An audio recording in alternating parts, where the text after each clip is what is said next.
Hello, hello, hello, hello. How is everyone doing here today? My dear friends. Today we have an exciting session of StarCraft 2. As we won't really be playing very much. At least I don't think so. Set it all up. Right.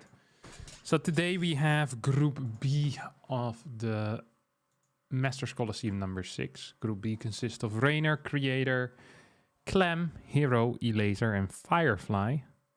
So that's 6 relatively high-level players. And right now they're playing Reynor versus Firefly, if I'm not mistaken. But I could be wrong about that. Next match is going to be Creator versus Elazer, which will be played as well right over here on the North American server, where I'm already kind of relaxing right now. Just gonna make sure that I'm all Gucci for today. Yeah,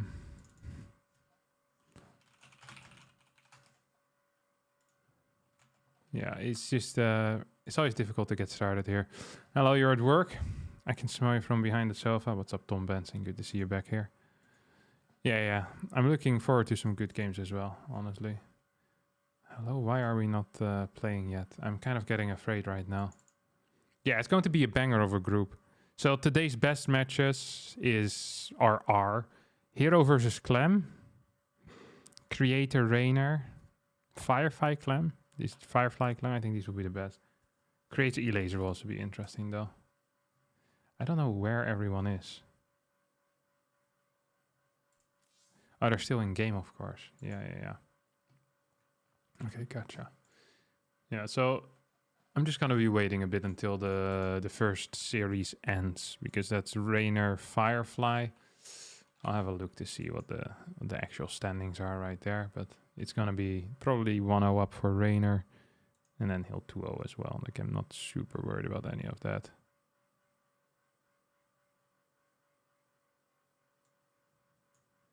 Yep. Yeah, Reynor is about to win game number 2 as well with a Roachal in, so it's not. I can't really be bothered to pull that up on the screen right now.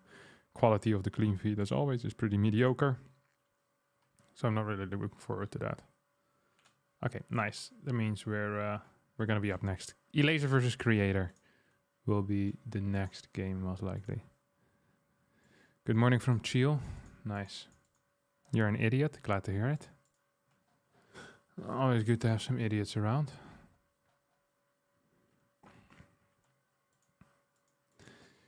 Hello.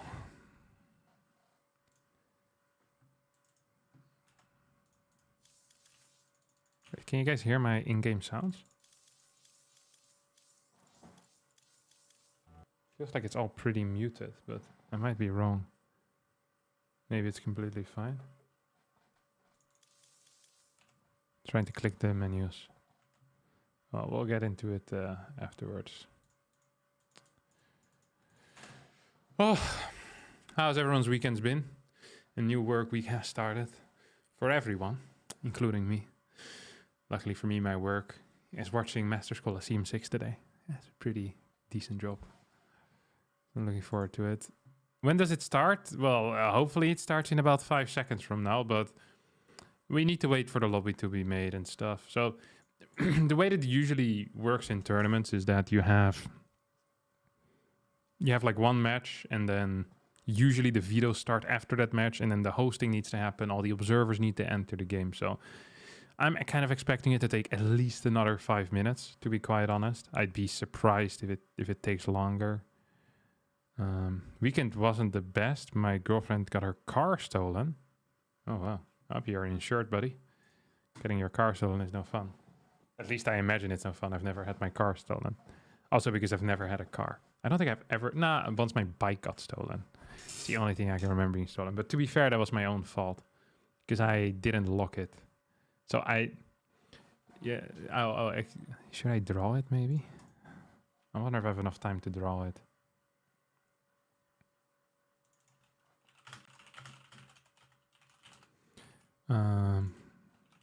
I'll I'll open up a paint. Can never have enough paint in life. Okay. So basically, you have like one of these. No, I'll just full screen it. This guy can suck it. There we go. Okay. So basically, you have one of these things like that come out of the ground. I'll make it a bit thicker. So like something like this, and then like this, and usually there's a bar over here. Oh, I got invited to the party already. Oh wow, they're starting already. They're so fast. What the hell? And then when you have a bike, so I'm just gonna draw a very basic bike. It's going to be all red, right? Like I know this is not quite what a bike looks like, but whatever. Steering wheel, something like this. Whatever. Here's your little the thing you sit on, saddle. This is not a very proper bike at all, but I can live with it. And then I had one of them chain locks, you know, that you're supposed to put around this thing and the bike. Except I forgot to put it around the bike. So my chain lock was just like this, around the steel bar up top. And then someone just took my bike because it wasn't locked. But my lock still was there, which was very nice. That was a cheap bike anyway. It's like I think about for like $60 second hand, so it wasn't so bad. I learned a valuable lesson that day. That if you leave a bike unlocked, they're gonna steal it. You guys have crime? Yeah, of course we have crime. What the hell? Lots of bikes get stolen every year here. I think that's the #1 thing that gets stolen. Like 600k bikes, maybe? Hoeveel fietsen gestolen per jaar? In the Netherlands, yearly 500,000 bikes get stolen. Yeah. 500,000 bikes. And that's on a population of 17 million. Let me see how many new bikes get bought each year. So, a year about 1 million bikes get sold.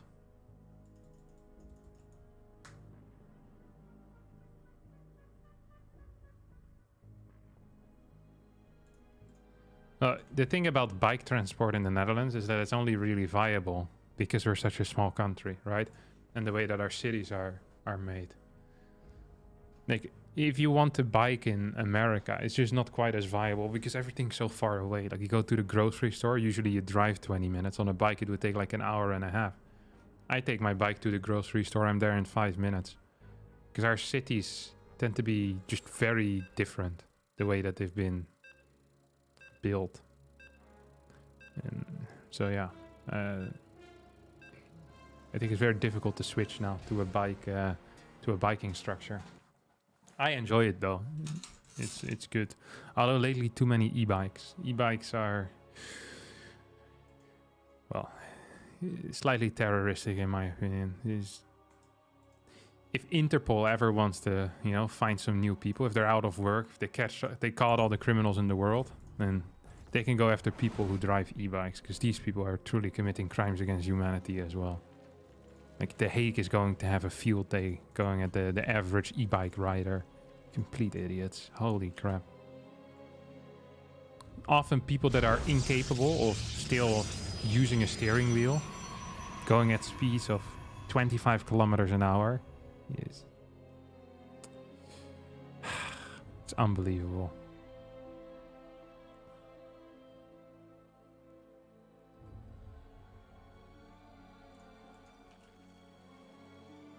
And these things, they really do terrorize, they scare me, you know? They really do scare me. It's not just that they're fast, but I'm afraid to go outside when I see this many e-bikes with incompetent drivers on top of them. That is the real issue as well. And that's really just, it's clear-cut terrorism in my mind. It's like what the average e-bike driver does. That is truly scary. IS in shambles. Yeah, they were setting up all these weird terrorist attacks, when in reality they should have just basically donated 5,000 free e-bikes to the Netherlands and it would have had a bigger effect. It's unbelievable.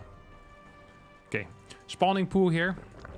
being thrown down. So we are at... oh, wait, I forgot to do the introductions. Elazer. Creator. Best of 3 on Ancient Sister. Here we go. I played some games with Elazer this morning, and he said he felt a little bit slow, a little bit sluggish. That is the term that he used. He said, Kevin, I'm feeling a little bit sluggish. I said, Miko Y Oganowski. That happens to the best. But the thing about playing against Creator is that speed is fairly irrelevant. Creator is not a mechanical monster. He is not a monkey pressing the buttons at high speed. No, what Creator does is he uses his brain and comes up with build orders that make no sense to anyone but himself. No, he writes long justifications for his build orders to himself. So he truly understands exactly what goes down in those builds at any single point during those builds. So I personally feel like a lot of his build orders could be optimized or could be slightly different. Creator doesn't believe that. Creator believes he has the key to the fountain of youth, except the fountain of youth is the fountain of build orders. Great, crazy good build orders. You know, he goes there. He knows where that fountain is, and he sips from it. You know what's disgusting?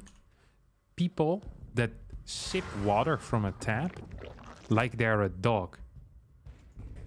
It's not disgusting, but it's weird to see. You know, there's different types of water sippers in the world, you know, and there's a tap and you don't have a glass nearby.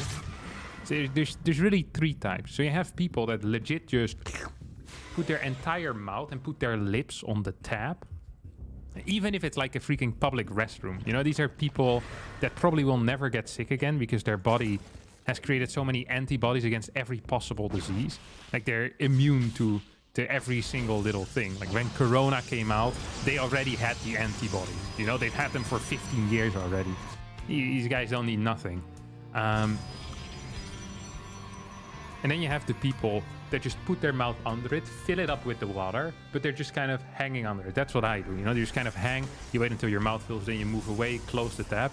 But then you also have people that hang under and they'll use their tongue to get the water from the tap into their mouth.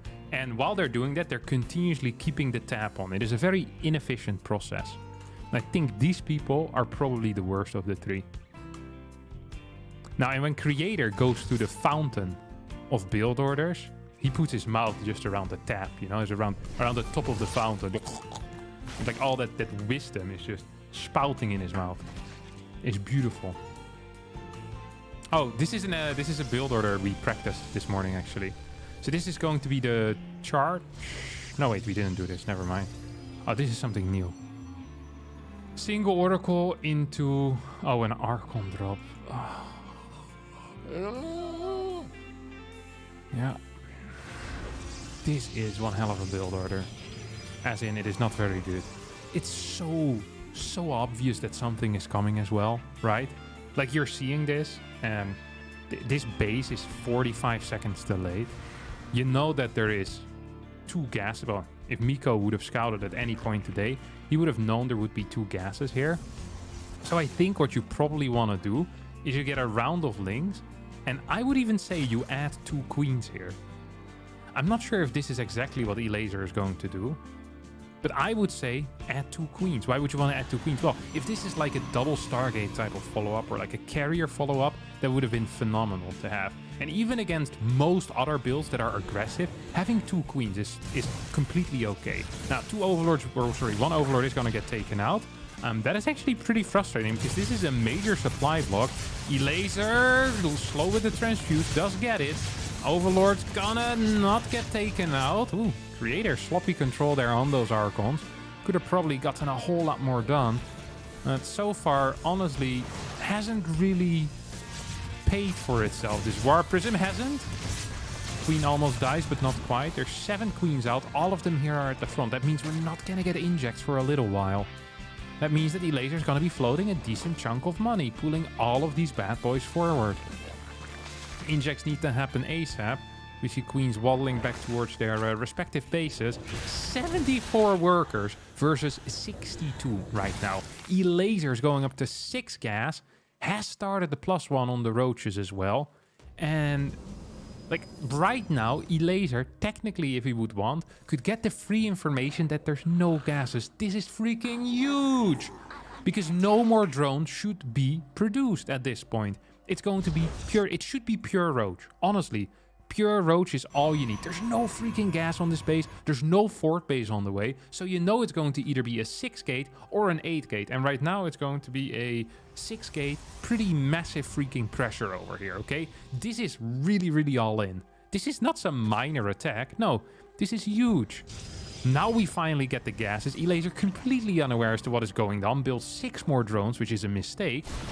So he finds his army in the middle of the map. Is going to counterattack with these links right now. Could potentially pick off a zealot for free, which is a decent start. Charge and +1 is a... Well, actually, +1 is pretty freaking far away. This is a terrible timing. Holy crap. Did he forget the chrono boost is +1, perhaps?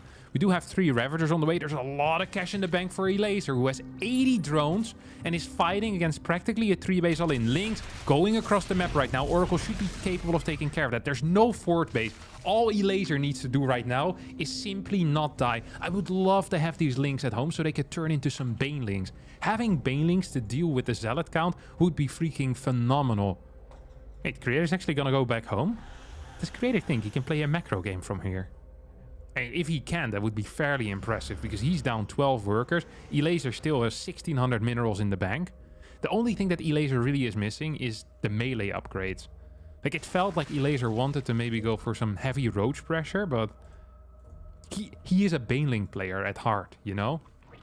So he's gonna build Banelings, whether he has the upgrades or not. And right now he doesn't have the upgrades. I'd much rather have him have those upgrades. That would have been fantastic. It's not the case here. We do have Storm on the way right now for Creator, as Elazer's gonna move across the map. Centrifugal Hook still kind of far away from finishing up. It's about 20 seconds, but then again, there's also no Banelings that have been constructed yet. This fort base most likely is going to be toast. The army that Creator is working with is garbage tier right now. So we see 35 new Banes on the way. We already have 9 Banes. So you add those 2 numbers together and you get 44. Banelings aren't even necessary quite yet. Just the pure roaches here are absolutely bursting through this army. Storm has finished up. Decent first storm.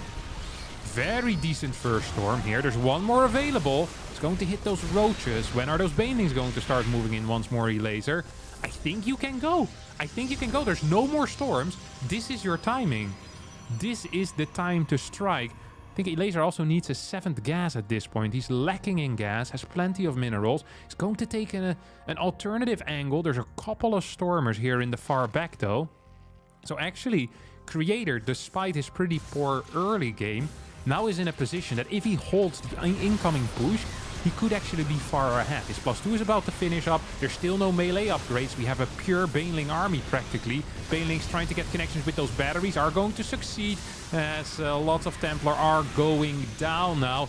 Archon does manage to move out of the way. 166 supply to 137. More Zealots being warped in. The Banelings get microed well. There is a lot of cash in the bank still for Elazer, but he's lacking one simple thing. Actually, 2 simple things. Larva, as well as gas. Once again, a 7th gas would be really nice to have at this point.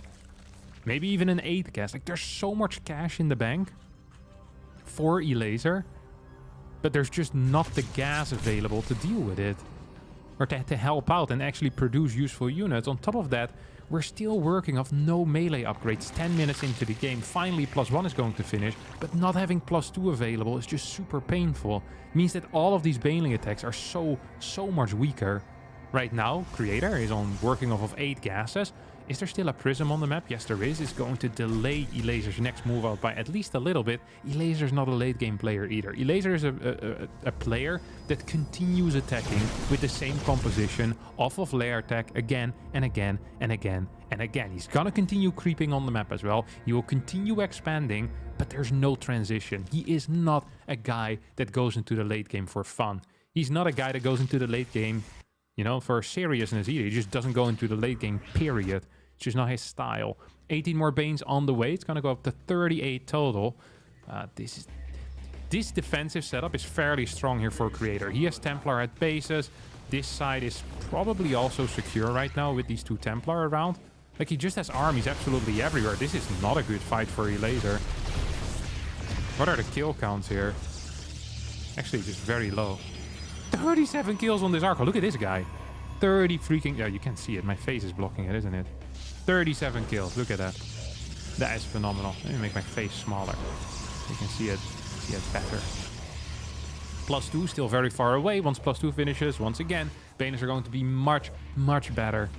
But until then, I think Elazer, I'm not even sure if he can do these things. He's going to try and deny a little bit of those cannons and those batteries. We have a flank coming in here as well on top of those roaches. Honestly, as far as bad fights go, this is an okay bad fight for Elazer. Like, he at least traded some things away. He's getting quite a few probes as well. Actually, this might have been a good fight. This might not have been a bad fight after all. Managed to actually do it. This is somewhat surprising without the +2 there. Getting this many kills. And most importantly, taking away a lot of these expensive gas units. As long as you're trading against gas units, usually as Zerg, you're pretty okay. Because gas units are really hard to rebuild as Protoss. Creator was dreaming of moving out with +3. But that's just going to remain a dream for now. Because he's not going to be capable of moving out with +3. He needs to sit back, relax, and hope that he can get a couple of good defensive fights. It's morphing more Archons. I actually would prefer seeing a heavier focus here on Templar. Something that you could also do, by the way, is use the Oracles and add more Oracles. Once you know your opponent is on pure layer tech, basically, just getting more and more Oracles actually really helps. And if Creator would have done his homework, he would have known that Elazer always stays on pure layer tech, and adding in a sporadic Oracle every now and again is just hugely beneficial for you, because eventually Elazer is just going to lose too many units either into stasis or to 3-4 Oracles that are continuously fighting against his units. One storm is okay, second storm is meh, third storm on the roaches. That means all these Banelings are going to connect right now. There is +2 on these bad boys. This was not a great fight though for Elazer. Has a lot of Immortals remaining. Banelings now rushing in. Elazer does once again get a trade, but no workers go down. As the Polish Zerg players also in trouble in the main base right now. These are +3 Zealots. Oh no. It looked for a second like he was going to break his opponent. And honestly, he broke his opponent. But at the same time, he was also being broken. There's not enough workers anymore. I'm not quite sure where all of those went. I guess a bunch must have been killed. That's the spawning pool that just got taken out. We're still only on layer tech. And a 5th base is now close to 85-90% being done. This is just a pure roach army at this point, and there's still 3 Immortals around. Oracle could help out. I think this 5th base technically shouldn't have a future here. There's just not enough gas, there's not enough drones, and there's not enough bases. So really, Elazer is lacking a lot of different things all at the same time. If he just had like 400 more gas here, or 300 more gas, this would be kind of okay. I think Elazer's trying to collapse on top of that 5th base, which is going to be pretty important because the main is mining out for Creator. The natural has largely mined out. The 3rd base has basically mined out as well. This 4th base is still going strong, but if this 5th base gets taken out, it feels like Elazer's going to have a little bit more wiggle room. Creator completely on the wrong side of things here. This is basically a pure roach army. Now, that can be difficult to deal with, of course, as the Prism now rotates towards the top side, wants to start dealing some damage there. Elazer just... He's so low on workers now. If he takes one bad fight, he's actually out of this game. Bottom side 5th gets taken now. Same thing counts for Creator, though. One bad fight for Creator and he's out of the game. But Creator has better upgrades. Creator has a very powerful army, 6 Archons, 5 Immortals, 7 Templar. The only way that Creator loses a fight is if he gets caught out of position. So Elazer's job right now is to find a location where he can fight, in which preferably Creator is going to be split up. Okay, so he's going to send off a couple of these links towards the top side. This base is going to get taken out. Okay, trying to bait him out in the open. This is a good start for Elazer. This is a small portion of the army. Creator is desperately trying to get a 5th base. Not quite getting it. Elazer could potentially go into a hive as well, but I don't think he's ever going to do that. He has a bit of cash, but just going to sink that into more and more Banelings. Going up to about 60 right now, I believe. Ooh, a couple of roaches do get caught. There once again is some money in the bank. Gas running low for Elazer. That's a lot of banelings altogether. One storm could deal with that and is going to deal with that. Second storm comes in clutch as well. Creator completely destroying this attack. This wasn't even close. 60 banelings being stormed at once, it felt like. Immortals all stay alive, and now it's Creator's turn. He says, hey mate, you had your fun for 16 minutes. And with the first move out that Creator will go for, I think he's just straight up going to win the game. 10 Archons are out. There's 3 Templar. There's 7 Immortals. I don't even think he's going to need the Storm, but he does have the Storm. Prism here with the reinforcements as well. And that means that this game is going to end relatively soon in favor of our South Korean Protoss player. Yeah, GG gets called. Oi, oi, oi, oi. Oi, oi, oi, oi. That is very sad, my friends. That is very sad. If you're an Elazer fan, that is, of course, like myself. I'm a bit of an Elazer simp. I can't help it. Did Creator created a winning scenario? You're on the edge, my friend. You're on the edge. That didn't get me to crack a smile. Thanks for the content love from Australia. Thank you so much. And for the $10 arena. That's very kind of you, mijn broeder. Very kind indeed.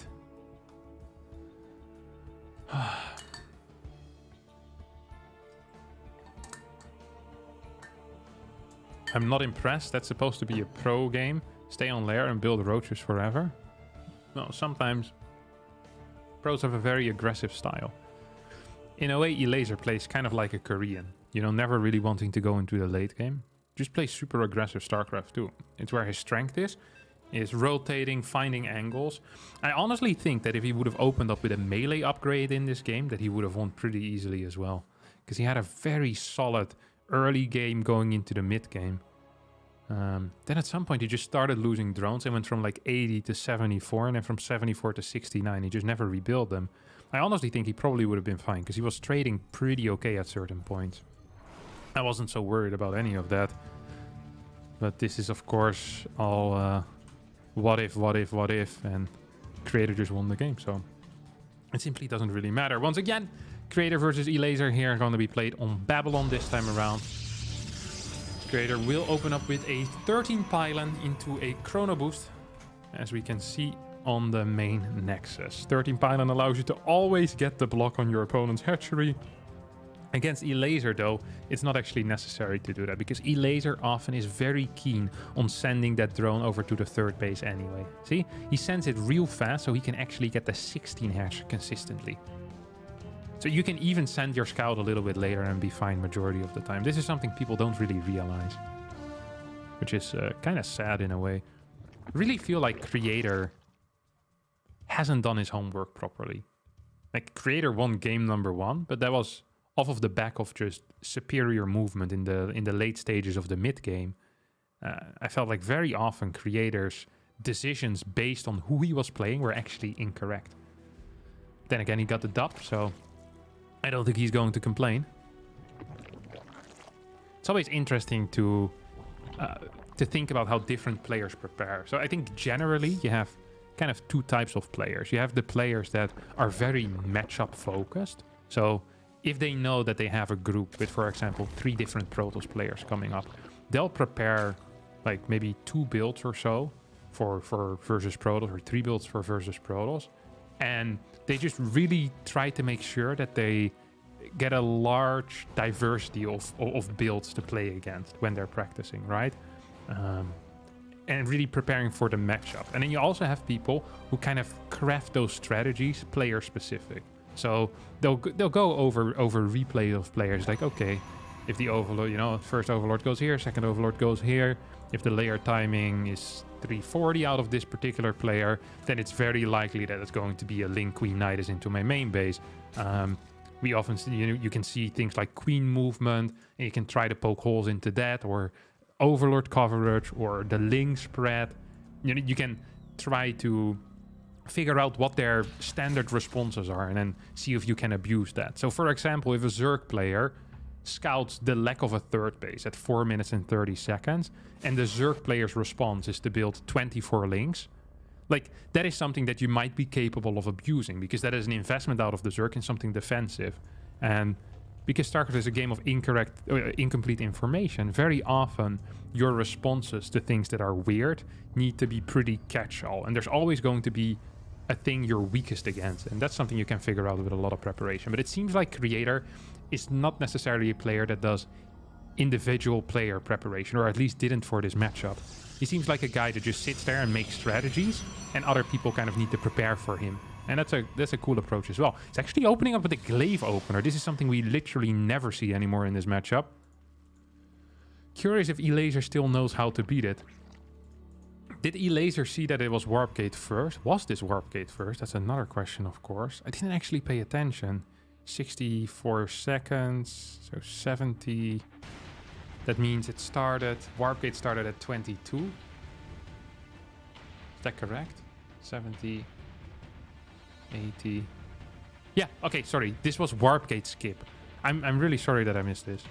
But basically what this is as a Protoss player, you don't immediately start your Warp Gate so that the Zerg player believes that you're building oracles. Because whenever you build oracles, you often skip the Warp Gate so you can get a quicker Stargate out. This is a very common move. So here, I'm kind of liking what Creator is doing. Very fast Dark Shrine behind this as well. We do have one Spore on the way, so it has worked already. Elazer believed that there is an Oracle opener right now. Elazer believes there's an Oracle opener. He's also building the links. I think he's figured it out, or at least he's figured something out. He sees adepts moving out on the map. If he clicks them at any point, he'll see the glaives. But this is really kind of a fake glaive adept attack. And the real banger here is just going to be the Dark Shrine. The DTs are going to be the thing that could potentially kill, because this is hitting weak. This build is weak sauce right now. 8 freaking adepts. What is this? 2019 or something. I'm pretty sure Zeswald hitting harder 4 years ago than this. And Elazer will be aware of that. So we have, look, see? Spore from the way went to the natural. Spore build in the third base. DT is now going to get warped in on the bottom side and need to be spotted. I think this Adept Shade is going to finish, no matter what. You should finish it probably on the ramp. Oh, that wasn't great. That was not great at all. Queen's moving in towards the third base. Elazer reading this game like an absolute champ over here.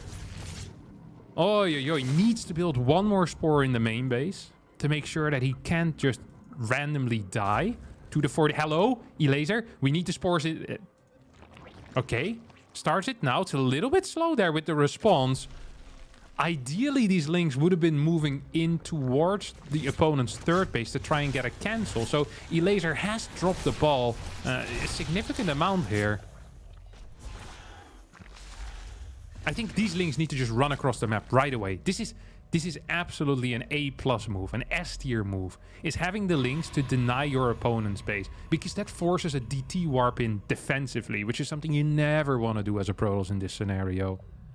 Yeah, now these Archon and DTs are already here. You can't cancel the third anymore. Elazer's going to be pretty sad about that. Still going to get a scout in. Follow-up, by the way, is Double Forge. This is a complete non-build order here, out of Creator. Yet he's going for it. Queen potentially in a little bit of trouble. No, it's going to get the transfuse. Loads of roaches out. Elazer has the fourth base. If this doesn't get denied, which I don't think it will, Elazer is going to be in quite a powerful position. He can drone up to, I think, pretty much whatever he wants to. This is going to turn into, well, not an Overseer as it ends up dying. This is like smashing a caterpillar that is about to turn into a butterfly? Butterfree? Butterfly is the animal, Butterfree is the Pokemon. There you go. This Caterpie is about to turn into a beautiful Butterfree. Oh! Oh! Tight little micro there, Miko. Very nice. Pulling that 11 HP Roach back. Poof! Good control. Observer is here, though. Look at the supply difference already. We're about 30 in supply difference, and I'm a fan of playing heavy Roach compositions after this. I really am a huge fan of that. Yeah, I think this is cool. I'm okay with this. I'm okay with the way that Elazer is playing here. I also wouldn't have minded like a second Evo type of setup. So 82 workers, then +1 roach into +1 melee, pretty much like halfway as this is done. The problem is that the fort base wasn't done in time, so high drone counts were pretty improbable here. Oh, Elazer's playing with fire here. If you play your fire with fire, you're gonna get burned, and that's indeed what happens. Couple of links gonna get taken out. Clearing a battery that's building isn't a big lot.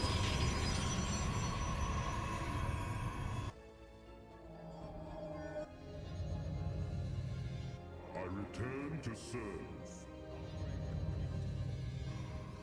I am here in the shadows.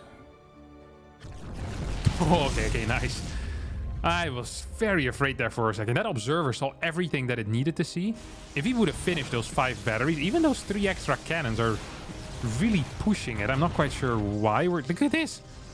Look at this defensive setup. It's so much money in there. That's going to translate into poor supply for the next few minutes for Creator. He's only on 6 gateways up until this point. His upgrades are going to be buzzing, but like, you also need an army that, you know, can benefit from those upgrades. It's great to have 3 upgrades 6 minutes into the game, but if you have 1 Archon and half an Immortal, that's not quite going to cut it usually. Elazer is going to have so many Banelings with this incoming push. It's actually going to be crazy. Overseer moving forward, almost gets caught. We do have the double Evo chambers, just like I said. I think this is the correct call. I think last time Elazer was too focused for too long on just, yeah, basically going into those range upgrades initially, and then too long on just melee. Which meant when he had large roach counts, they were poorly upgraded, and when he had large Baneling counts, they were poorly upgraded. This is the push that needs to win the game. This is a push that is going to win the game. Or at least it's going to kill the fort base. Like, Creator needs to pull this army in position 100%. If these Archons are not with the main fight, well, then they're not with the main fight. That's going to be difficult to hold then. 50 Banelings. Elazer still hesitating a little bit. There's 9 more Banes on the way. Wanted to wait until this base finished up, I guess. There's literally no army here. Probably the correct call out of Creator. Saying, hey, I can't defend that base right now, so I'm not going to.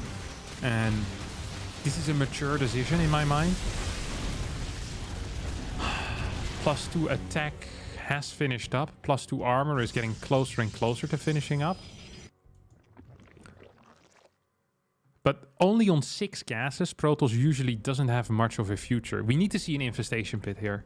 We probably needed to see it a bit earlier, because there was a lot of cash in the bank for quite a while. I think Elazer is too scared to send it right now. And I can't really blame the guy. There's 11 Archons and 5 Immortals, but at the same time, there's no Storm. There's no real type of splash. Creator's just going to sit back and relax for now. Oh, well, so much with the relaxing, as these Immortals are, oh, honestly, holding on.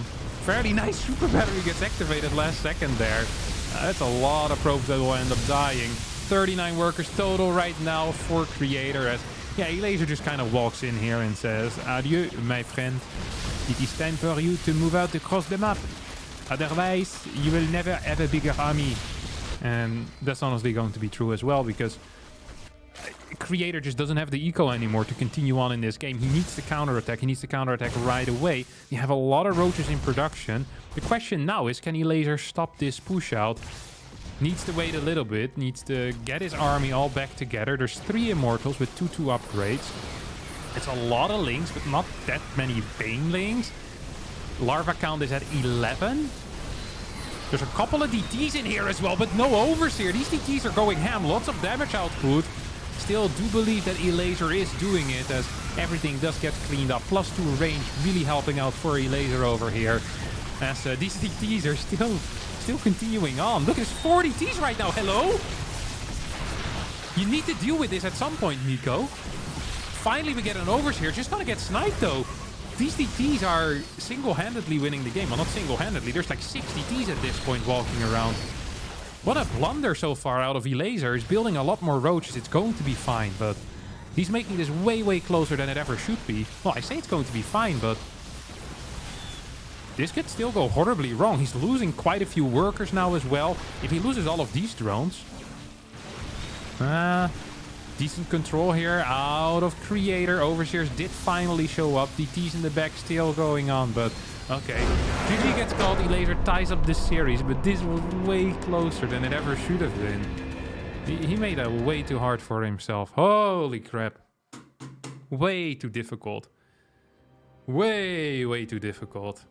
I actually wonder what Creator is supposed to do with the particular build order that he chose. Like, if your early game is this bad, it's going to be hard. I think one tool that you always have is you can always go for a counter attack. Like, if the Zerg is on your side with a maxed out army with 60 Banelings, the moment you get like a 10 Zealot Warp in your opponent's main base, it's going to be super difficult. Like, super difficult for the Zerg to just say, hey, I'm going to A-move into this. Because if the Zerg A-moves into that particular setup, and then they're losing 10, 15 workers at home, and they don't get 100% kill, they'll lose the game, right? Because they can't reinforce, they can't remax anymore.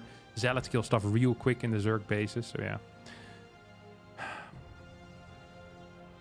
What is the name of this tournament? This is the Masters Coliseum number 6. Thank you, by the way, professional victim blamer for the $2. Much appreciated, buddy.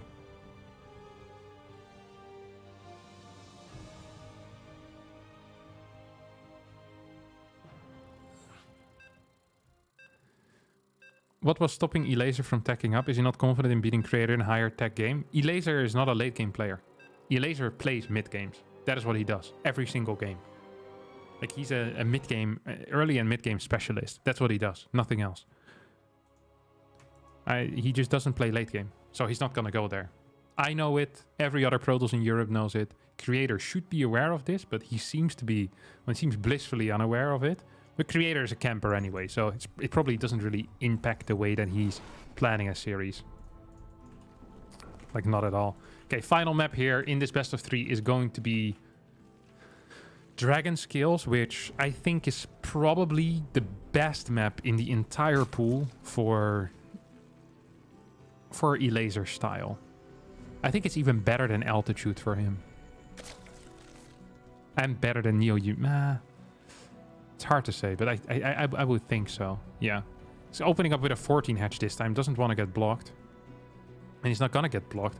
This could really throw a wrench in the plans of the Protoss player, depending on what his plans were. But if you're planning on playing a Twilight Council opener and someone goes for a 14 hatch, it's practically impossible to play it from there.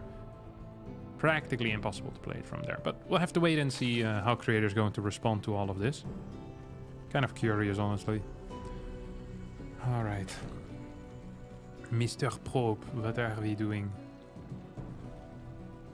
Just going to be banging on those minerals for a little bit. Pool gets thrown down in the main base.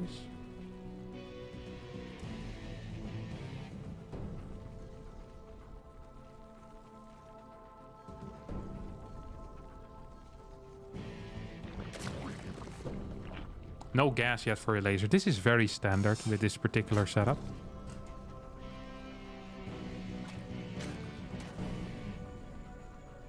Which can make it difficult against early adept stuff, because you don't have speed, basically.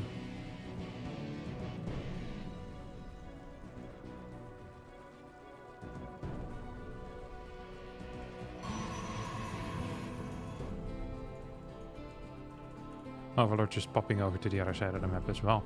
So Elazer is known for a couple of things. 1, a mid-game player. B, he doesn't scout. He is a build optimizer. You know what I'm saying? He believes that if your build is good enough, you truly never need to scout, because you're safe against everything. Now, this is a controversial claim in the Zerg community, but Elazer does fairly okay most of the time in the early game, so maybe the other Zergs are just trying too hard with the constant scouting. Gas does get thrown down now. Of course, it's fairly late, but it is what it is. Stargate on the way.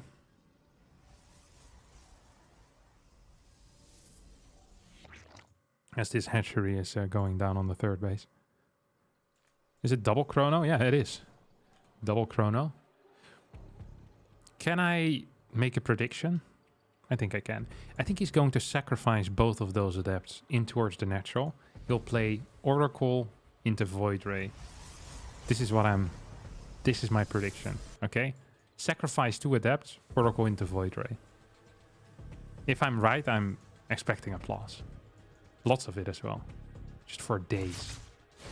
Oh, he's not going. He's not going. Oh, he's not going. He is super not going. No, he's going! Whoop, he's sending it, baby. There we go. Okay. First prediction goes through. Gets 2 drone kills so far. Gets a 3rd. Might get a 4th, actually. Elazer sloppy micro. Now the Void Ray. Now for the Void Ray. No! Thank you, my friends. I appreciate the kind words. Oh. Truly unbelievable. Truly unbelievable. It's like this caster knows exactly what he's talking about. Couple of kills in the main base. Okay, this is legitimately a complete copy of the game that Creator played versus Serral at Gamers 8, which is the series I watched. So how's he going to follow up? He's going to get 4 gases, Forge Twilight Council, and then play a first of all, triple Oracle, so still behind us. Oh, is this different? No, this is different. Oh, this is very different. Oh, 3rd Gateway. I'm still expecting a 3rd Oracle, though. Is that going to be the case? Yep, 3rd Oracle. So that's the same. 3rd Gateway. I can't remember that from the game that I watched. Battery quite far forward. It's a loser move if you ask me. If you have so many air units, you don't really need that. It's gonna send in 2 adepts. There's no speed quite yet. This is gonna get 5 kills.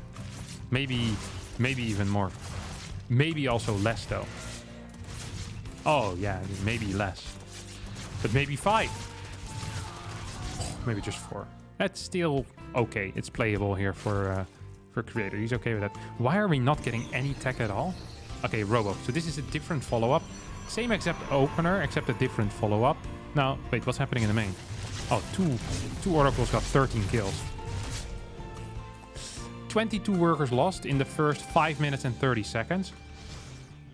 Oh, it's going to just be the 8 gate. He's legit following this up with an 8 gate. 8 gate Immortal Push or something. This is what he used to play quite a bit as well. I actually discussed this. Wait, that's not at all what's happening. Twilight Forge. Okay, I have legitimately no clue what he's doing. I saw him floating like 900 resources, so I figured there's no way he's waiting to throw down more tech. But he is just throwing down more tech. There's not enough links here, by the way, to deal with this. There's absolutely not enough links to deal here with this. Drones are being pulled off the line. Oracle tries to move in position. 2, 3, 4, 5, 6, 7 drones will die. Adepts still going to make their way in towards the main base as well. We'll maybe get another kill here. No, 7 drone kills total. That brings the total in the first 6 minutes and 13 seconds up to 29 kills. If those kills hadn't happened right now, Elazer would be at 80 drones. 80! Do you know how many that is? 80 drones. That is double of 40. Just let that sink in for a second, okay? On the other hand, Creator also almost lost 1 worker. Almost. But gets saved here by the battery. Triple Zealot drop gets sent across the map for whatever reason. Now, this all looks very fun and things like that, but let's not forget that a price has been paid for these drones. 10 adepts, as well as 2 oracles have died already, and now a Void Ray goes down, trying to take out probably a creep tumor or something. These are slow zealots.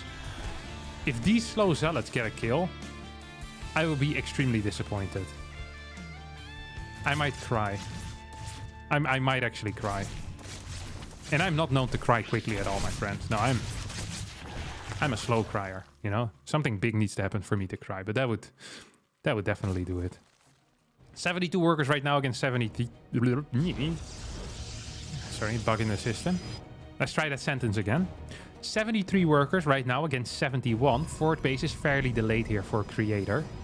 Roach Warren, almost done. Melee upgrade as the first upgrade. Storm already on the way. This is such a hard base. Why do I speak? this is such a hard map to defend a fort base on. There's so many angles that the Zerg can take. They can go into your natural. They can go from that same angle towards the third. They can kill the fort very easily. Defensive rotations are super hard. So we'll have to wait and see how Creator is going to do it. Now, killing 29 workers in the early game usually is going to be, advantageous for you. However, right now we're in a situation, 79 workers to 80. Nah, actually, what am I saying? Elazer is not necessarily in a great spot. He's not close to being maxed. He has 161 supply. Bailing speed is not done yet either. Still gonna be stuck on Lair. And Creator is so far already in the process of maxing out that I'm actually pretty afraid. It is double Immortals that are being popped here from the robotics facility. There's 2 Templars as well. This defense is still going to be hard. Like, it always is hard. That's just how this map works. Elazer's floating quite a bit of cash, by the way. He just doesn't have the larva to build more links. This is kind of painful. Main base is has these beautiful link patterns moving around. +2 melee as well on the way. 11 Bailings so far. I mean, this needs to become way, way higher, these numbers. Like, way, way higher. And that's no joke. Honestly, if there were 3 Oracles still alive and the Void Ray, I think this game would be over. Like, if the Void Ray was alive right now, with the creep spread that there is, I don't think Elazer could actually easily move across. It would be kind of hard. Just constantly losing units. There would be more stasis or more damage output from the Pulsar Beam. So I actually think you probably just want to start attacking these Banelings right now with your Pulsar Beams. That's what I would do. Yeah, just go at it, buddy. There you go. 3 Oracles, of course, would one-shot those Banes. So it would be much more efficient rather than requiring 2 volleys and 4 shots. You'd only need, well, 1 volley and 3 shots. Decent storm so far. Yeah, this is not it for Elazer. Look, oh my god! Huge storm there on the bottom side. Meanwhile, big Zealot warp in towards the main base as well. As Elazer is practically in shambles at this point. Now, an intelligent Protoss player, what are you supposed to do here? Okay, you see all of this. Look at the scouting info that he's getting. You see a lair, you know your opponent's doing nothing. I would almost say, in this position, if you're Creator, we're either adding a second Forge and getting more upgrades, or we're just gonna get a Fleet Beacon and Stargate. Like, why in the world would we attack into someone that is all-inning us off of lair attack? How does that make any sense? In what universe is this the correct call, you know? You're just gonna sit there and defend. That's what you want to do initially. I think taking a 5th base is already kind of out there, especially given the fact that Elazer is not rebuilding drones once more, just like in game number 1. Now we remember how that ended. Not very well, as he died. Banelings now moving back and forth. I move my Banes back and forth. Infestation. Oh no. What have I been saying this entire series so far is that Elazer is not a late game player. He's many things. He's fast, he's smart. He builds Banelings. He's not a late game player. He does not do well in the late game. He's not great with the many spellcasters. We now have a 2nd Stargate, a 3rd Stargate, and a Fleet Beacon. I think this could have been thrown down a little bit earlier already. In a way, it's pretty scary for Creator to kind of maneuver onto the map, because this map is so spread out. So if you want to do this, you probably need a Templar at each base, which right now there's a Templar on the right side at least. And you're going to need a crap ton of cannons, like legit a crap ton of cannons. We have Spines being thrown down right now. This triple Zealot run by should not be capable of dealing the damage that, well, it wants to. We'll get 1 Spine down, that's something. I think Creator's going to shoot it, actually. I think Creator's going to shoot it. He's going to send... I mean, he has 15 Immortals. There should legitimately be no way that he loses the game right now. Like, it should be impossible. Like, unless he moved commands into 15 Brood Lords with his Immortals. But in a way, there is a bit of a timer on Creator as well, because these 15 Immortals are just not so useful in the army anymore the moment your opponent gets Brood Lords out. He's building carriers, doesn't have upgrades for them. He keeps getting his 5th base denied as well. Like, if you think about what has happened in the past 2.5 minutes, is that Creator has pretty much given up his massive lead and is now just going to be banking on this one push. He hasn't managed to properly secure this base. He hasn't really strengthened his side position that much, I don't think. And Elazer is still technically in control of the map. Has hardly lost any creep. This army should die. I'm not quite sure why this is allowed on the map. Hello?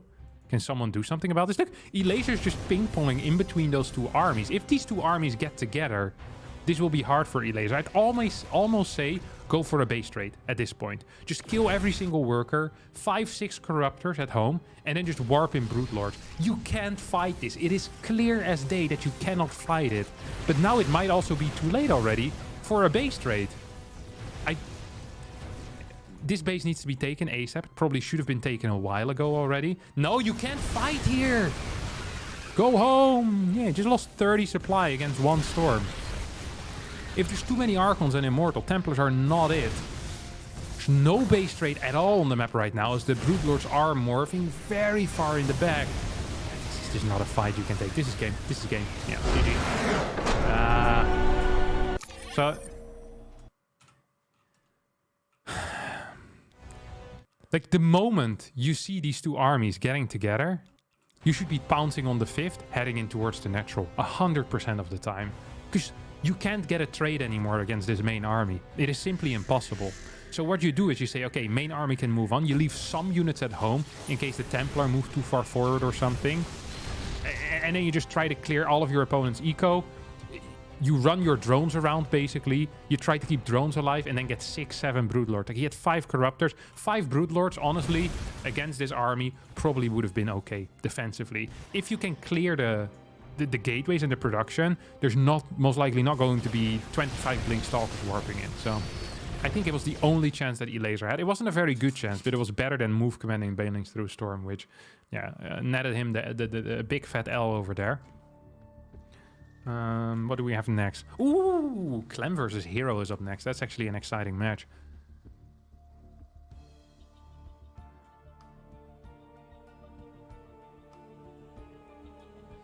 Thank you, Professional Victim Blamer, for the $5. Man, these Banelings are going to suck in the new patch. Great commentary, Harstem. Thank you, buddy. Much appreciated on those. You ever get a copyright strike for singing too well? It has happened before. Actually, when I released my Christmas single, which was a cover on Jonah Louie's Stop the Cavalry, I'm not making any money on that because they claimed it. So there's a revenue split, but there's no split. All the revenue goes to him. That's mainly a credit to the producer because he rebuilt the song, or the guy who arranged it. But I like to believe that my singing definitely had some impact there as well. It's not a very fair revenue split. I wasn't happy with that, but yeah, it doesn't matter. It's okay, it was for banter anyway.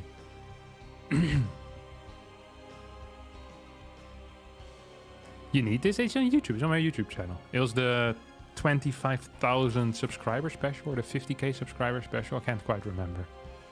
It's one of the two. I really need to go to the restroom, but I know that if I'll go to the restroom now, that they're gonna start the game without me. And I'll rather pee my pants than miss Clem versus Hero, let me tell you that.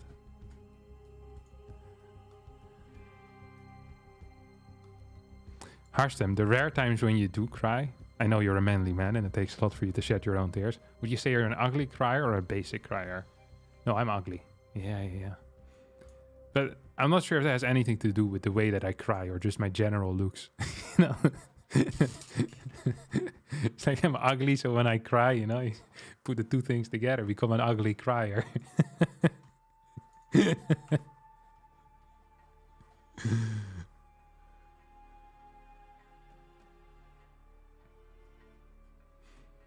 Thank you for all your content. You're the only reason for me and probably a lot of other people who are still interested in StarCraft 2. Love your videos. Keep it up so I can keep enjoying your vids. Thanks, Merlin. I appreciate that, buddy. It's very kind words. But also incorrect. Trust me, if StarCraft 2 was a terrible game, you wouldn't be watching any of this. And you're very lucky how good StarCraft is. Is the only true reason we're still all here. You know, if StarCraft was just worse, no one would be here.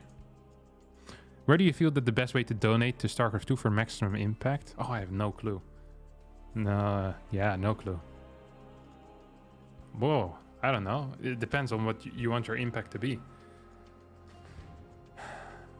I legit have no clue. I think probably trying to keep, like, maybe like some grassroots tournaments or something. I have no clue.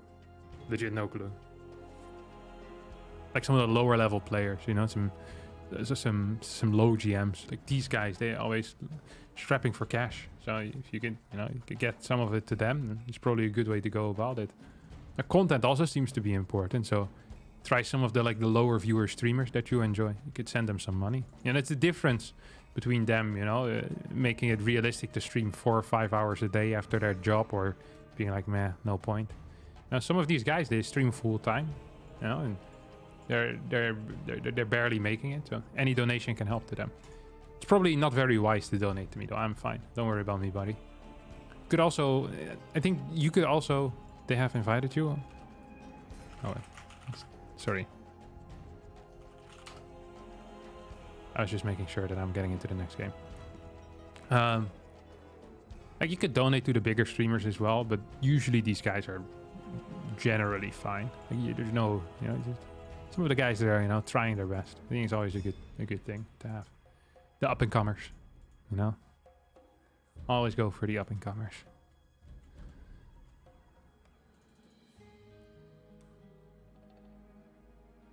GSL donations is definitely helpful to keep that scene healthy, but you kind of have to... the decisions that are being made by the guys at the, you know, what do you call that, in charge of the GSL are a little bit debatable. I also find it very difficult to believe that through the 14-year lifespan of the GSL, they've not managed to secure any funding at all. Despite the reputation of the GSL being absolutely crazy. Like, it's insane how good their reputation is. They've never had an international sponsor. And I honestly believe that GSL could get away with a lot. Like, if GSL just comes out and is like, hey guys, like, we're having a difficult time here, you know, with the money. We're gonna have to take some Raid Shadow Legends sponsors. I'm pretty sure the community goes like, you know, we'll look the other way for this, you know? It's like... But I also believe that there's some legit brands that would have absolutely no problem spending some hard cash on GSL, because it's such a good product. Or well, it was. Now they have the change on top of it. Like when they're streaming on YouTube, they have like the resolution is lower because they have like an overlay on the side. It's like, ah, come on, you can't do this. Especially not if you're also crowdfunding it. I don't think that's okay. So I would say it's still good to donate to the GSL, but at the same time, you gotta wonder what they could have done without that cash anyway, if they, you know, a little bit more business savvy in a way. Yeah, it makes me sad. And I really think they shouldn't lower the quality on the YouTube stream. It's very silly. It's compromising their good reputation, in my opinion. I don't think they should do that. Hey, Stefan de Lange, thanks so much for the £10, buddy. Baie liefde van Zuid-Afrika. Baie liefde?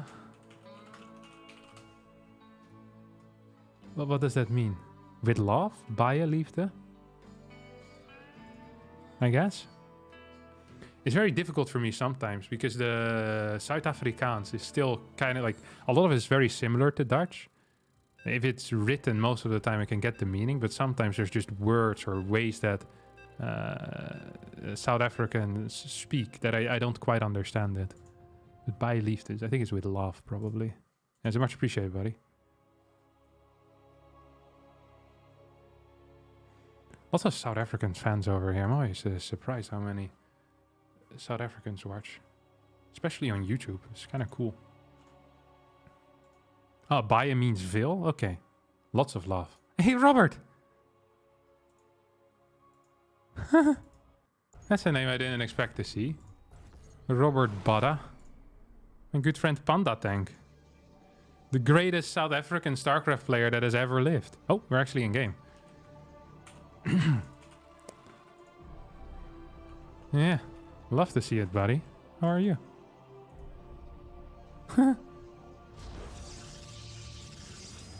Just realized it's not live anymore. Wait, what are you on about, mate?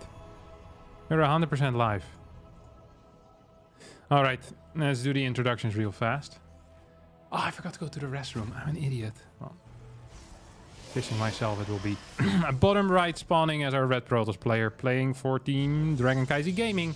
It is Hero. And in the top left, playing for Team Liquid, it is Monsieur Clem.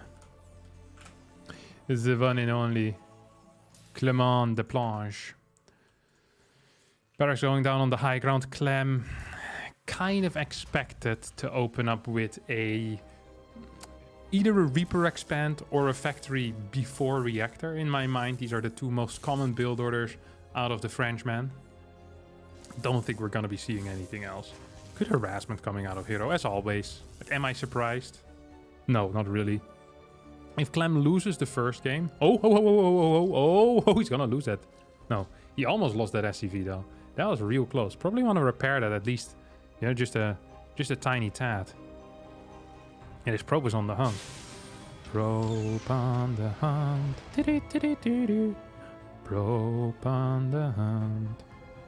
Na na na na na na na na na na na.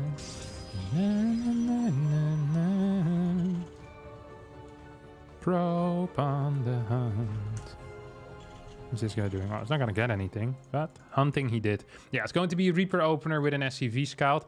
If Clem wins, he's going to repeat the build. If he loses, I'm predicting an eBay block into a Hellion drop. This is a classic Clem way to approach a series. Look at his worker as well, just moving in the back. Moving his probe back and forth. Whoop. Still on the hunt. Is not really going to get anything done here. Maybe gets a little bit of damage for now. But shouldn't really be capable of getting it. Can you wall this, actually? I wasn't even aware of that. I have never done this before in my life. That is a cool move, though. That is a cool move. I give this move 4 out of 5 stars. And that, my friends, is unheard of. Ooh, a Reaper is hiding in the corner. This Adept makes his way across the map. There's going to be a Stalker behind this. Adept Stalker. Hero still running around with this probe. Not quite sure why. It was a Reaper opener. There's not going to be anything proxied here on the map. That is 100% a given. Clem tried to probably pop up over here and didn't quite succeed. He's going to get a grenade in, will not get a kill, loses the Reaper. This is a very agreeable trade here for Hero. I think as a Protoss, generally, getting your tech scouted and killing the Reaper, that is completely fine. I think you're okay with that. There's going to be 2 gates so far. Let's see if there's going to be a robotics facility now or what the follow-up will be. I think it might just be a robo. Maybe a 4-gate? I think for a lot of Korean tossers, 4-gating Europeans has become pretty scary. And the reason for that is because MaxPax probably has the best 4-gate around. And a lot of the top-level Terrans, they're really prepared, like mentally as well as just build order-wise and positioning-wise. They know exactly how to beat these 4-gate builds. Or this time it's going to be a 3-gate though. High ground Marines helping out over here. If Hero targets correctly, he could perhaps get 1 more Marine. He's going to lose this Adept anyway, like that's a given. Should have targeted down that 1 extra Marine. There's a little bit of a blunder there out of Hero. Not entirely okay with how he did that. So it's going to be... Okay, it's actually a 4-gate, not a 3-gate. Yeah. Did the Hellion scout all that? 1, 2, 3, 4. So scouted 4 gates. Clem knows exactly what's going on. Most likely he's going to add a second bunker here on the low ground. Hasn't produced any tanks yet, but that's going to be the priority here. Tank into Raven. And then a second bunker. This is really what I'm expecting. Instead, we get a depot and an eBay. If he goes in with this mine drop, I'm going to be so freaking disappointed. Like, he won't even be capable of believing it. Oh my god, Clem, why do we keep making the same mistakes? Don't do it. Oh, actually, 2 kills. Nah, this was an agreeable trade for Clem. Clem looks at this. You know, he smells the air. And it smells agreeable to him. You know, it's like, yeah. It's not quite Axe body spray, which is, of course, the highest level of smell that there is. But this is fine, you know. This is absolutely fine. Doesn't have a... Ooh, what is this position, Clem? What are we doing over here? Poof! Straight onto the high ground, baby. What's up? Second tank not quite out yet, though. Auto turret needs to be thrown down. Hero blinks in. It's going to get some major kills here. There's still 4 Marines in this bunker. The next tank is about to pop. Clem needs to reposition some freaking units right now. Pops out the tank on the wrong side of things. He's dead. Bang, bang. He's dead. Transitioning perhaps a little bit too fast here. It's going to pull the workers right now. Hero needs to take out this Marauder. Marauder with a lot of damage output. Tank moves over towards the high ground. Will get 1 Stalker kill. Poof. That's beautiful at least. Tim, 25% done. There's no third base whatsoever here though. Good SCV surround, but that means that maybe this Marauder is going to be a bit vulnerable as well on this side of the road. Needs to move back those SCVs. GG gets called. Hero with a surprise victory over here. Clem, 3 factory units before tank production. And just ends up going down in an earlier round. But boy, did Clem go down swinging. That's sure he did. I still need to go to the restroom. This is a surprise victory for me. I had not expected Clem to straight up lose to it. I could have expected him getting behind, but straight up losing to a 4 gate? Whew.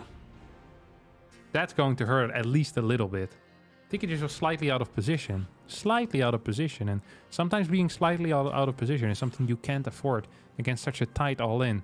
I still think that going in this early with the medevac drop, by the way, is a mistake. Because it allows the Protoss player to move all Stalkers across the map immediately.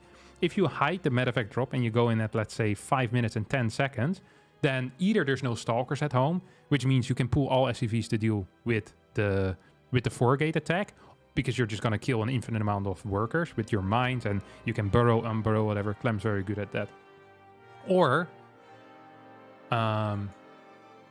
if there are Stalkers there, then these Stalkers need to stay at home. And you need to constantly look at it as Protoss as well. So it makes the aggressive micro harder, and you simply have less Stalkers. So flying in instantly with the medevac drop, with the mine drop, is almost always a mistake. Almost always. I think I'm going to throw a random number out here that I just made up. 95% of the time it's a mistake. In this game, it definitely was a mistake. Even if you got decent damage. Like, it was an agreeable overall trade. I still, you know, I stick to my guns there. He killed 1 Stalker, killed 2 mines. Like, 2 probes. That is fine for 2 mines.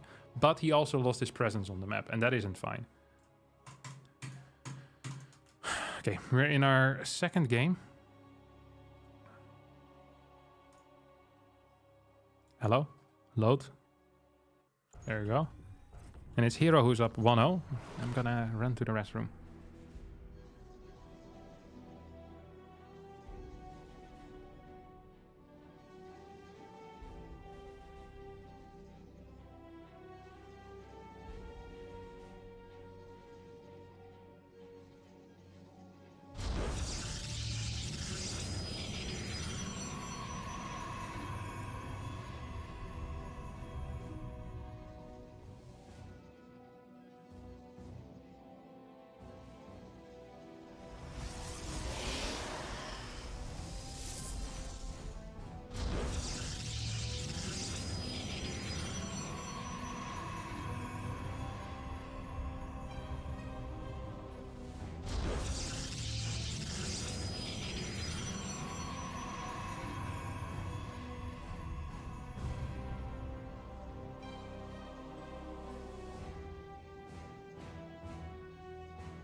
Proxy 2 Rex Marauder. I figure I'd just tell all of you what this build is. See how Hero deals with it though. How's he gonna manage?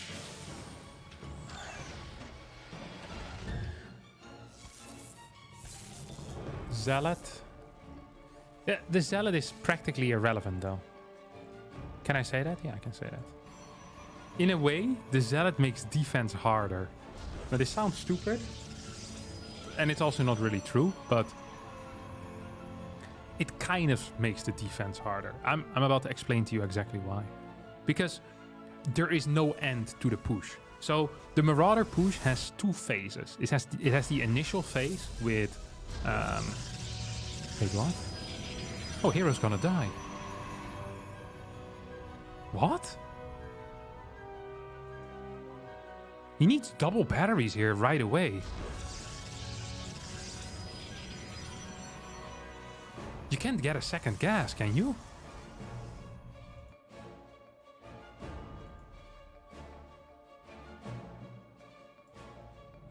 He thinks it's 2-Rex Reaper.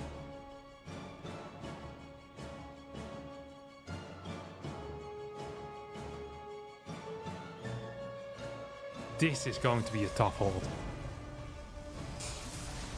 There's a single battery out here. There's just one Stalker. Concussive Shell's about to pop. There's going to be 4 Marauders here. This thing is going to get drained so quick, my friends. Like, you won't believe it. There's 2 things that Clem can do here. He can either try to kite a little bit and eat some of that battery energy away. There needs to be another battery. That much is clear to me. There's no money for tech. Okay, that's the next battery. The moment, though, you get 7 Marauders against this type of defense, you usually can just win. And even with 5, you're just busting through. He messed up one of the synchronized attacks. Should still be capable of getting this Zealot, though. Micro back this Marauder. No need. Good start for Clem. It's gonna go with 6 once more. Ooh, missed target fire. Major missed target fire here. It's gonna move in right now. Do you just right-click this battery? What's the play here, my friend? Could just go in. One more shot. Yep, there we go. That's an okay trade. That is an okay trade. Lost 2. No, don't go in. Don't go in. Clem. Don't do this. What? No. What are you doing? There's a super battery, dude. Why? He was about to go up to 7 again. We now have a Robo facility on the way here. Clem is probably just straight up winning this anyway. I don't think it's actually going to matter.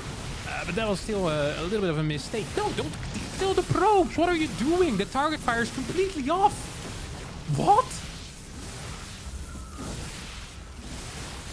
No, what a blunder. What? There literally was no units left. Oh, he's gonna be so upset about this.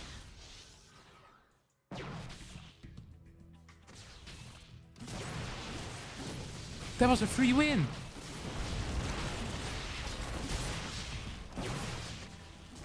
He sold his soul to the devil with this build and the devil took it back. He's like, no, you ain't winning with this, chief. Prison?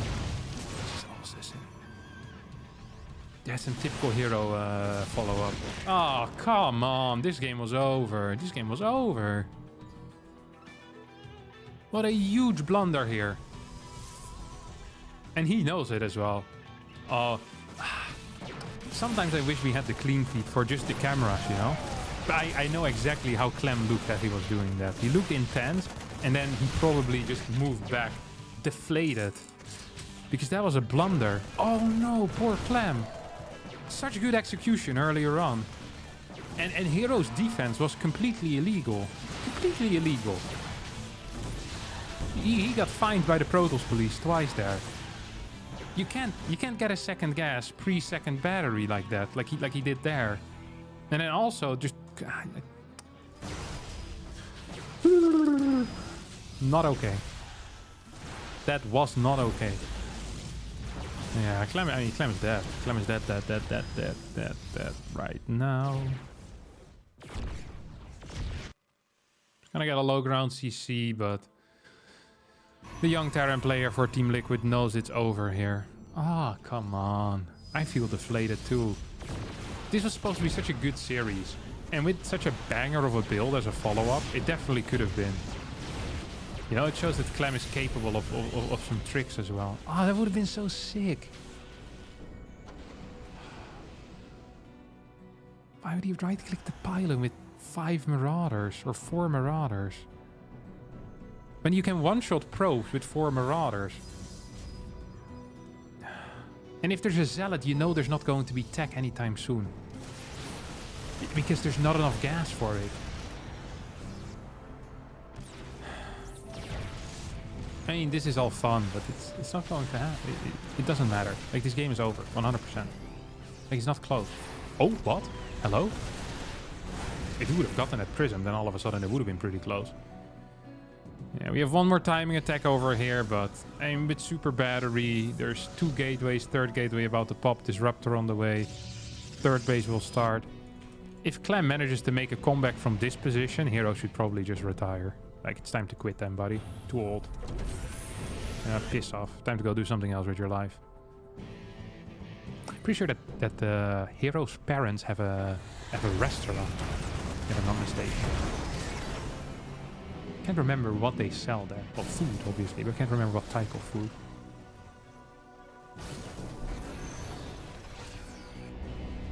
It's really good, though.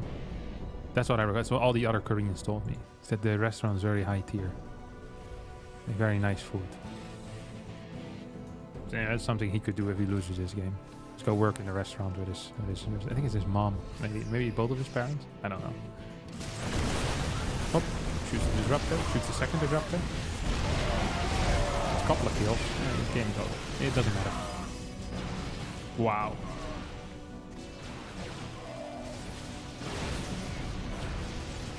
Blunder City over here by Clem. Really, such a sad way to go for him. He's gonna be hitting himself in the head. If that game will have an impact on his chances of getting out of this group later on, he's going to be so sad about that. And he should be. Well, should he be? I don't think it's good to be sad for too long, but this is going to haunt him for quite a bit. He knows that it wasn't the correct call as well. Like, the moment you start doing it, you know it's not the correct call. Of course, this thing escapes. When it rains, it pours.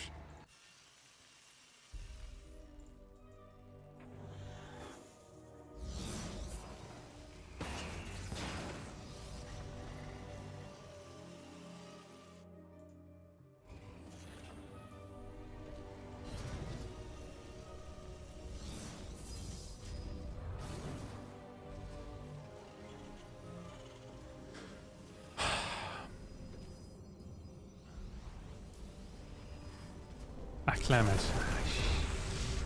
He has Stim right now. 3 tanks.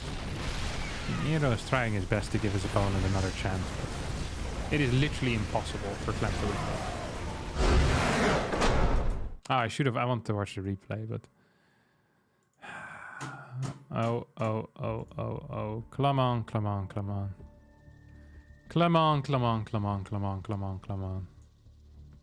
Talk about platinum level decision making there. Come on. That's not fair.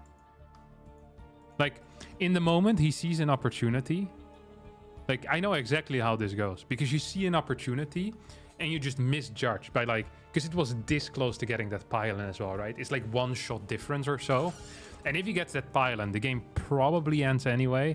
But I mean, it was the incorrect call. Like, we can say that pretty clearly afterwards. It obviously was the incorrect call. It's just... Yeah. Yeah. That is super frustrating. That's super frustrating for Clem. Gonna get the thing here.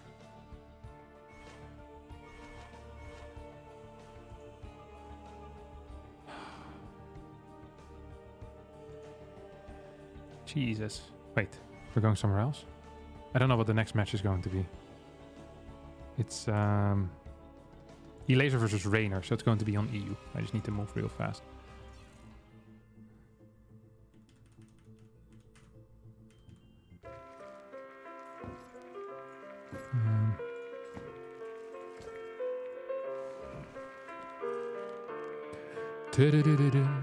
Sorry, I'm also having to join the lobbies and stuff, so it's you know, it's all very stressful for me. I'm not very good at multitasking. Just a simple Protoss player. Multitasking ain't my strength. Okay. So we can actually show you real fast. I can show you real fast. There's no one else here. It's literally just me in my room. Okay. So this is from the clean feed.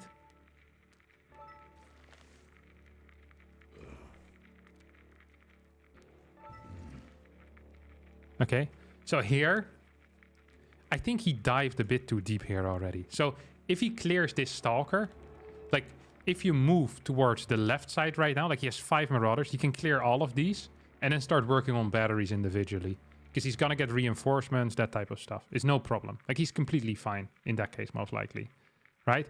You get these workers, 5 workers, it's like 5 shots, then you go for this. He thinks he can clear this. but then he loses one probe or one marauder, and then he loses the next marauder just before like the final. Well, actually, quite a bit before the final volley, and then it's just the healing is just slightly too high. Now look at Clem as this happens. I think here he realizes. Actually, he doesn't respond at all. Wait, are these camps live? What is this? Why isn't he upset? I'd be hitting my keyboard multiple times. I thought he was gonna slouch or something. Man, this guy's the freaking mental of a warrior. Holy crap. Maybe these camps aren't live? They're like half an hour behind or something?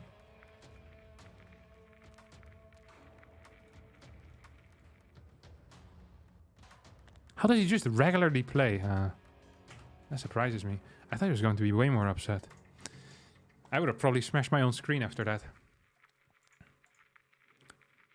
Started screaming. In Dutch. I get very upset when I make mistakes. Very upset.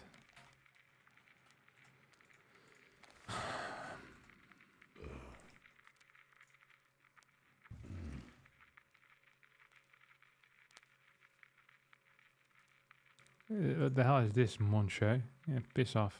How do I kick you? Ah, there you go. Holy crap, there's so many comments. You must be upset all the time then? Yeah, why do you think I get angry all the time? It's because I constantly make mistakes. That's why most of my videos and streams are just me screaming against myself about how stupid I am. When rank roulette? Soon.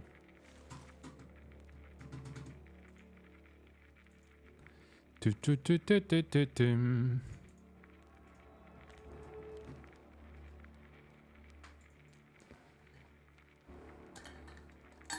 gonna take a sip.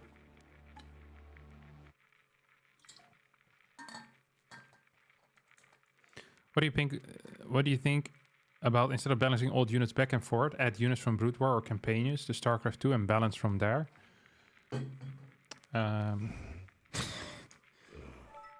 Unlikely to happen. In my mind. Very unlikely.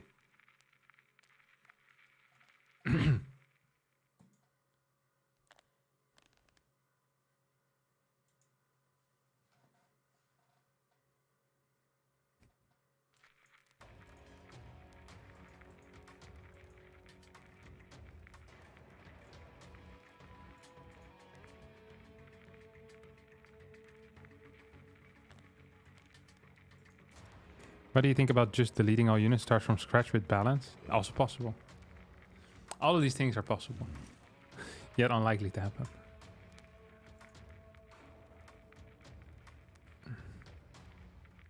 I saw you in Atlanta a while ago and I was too scared to say hi. Did you see me in the hall? Or did you see me just outside walking around? On the final day, I went to a Korean place in Atlanta.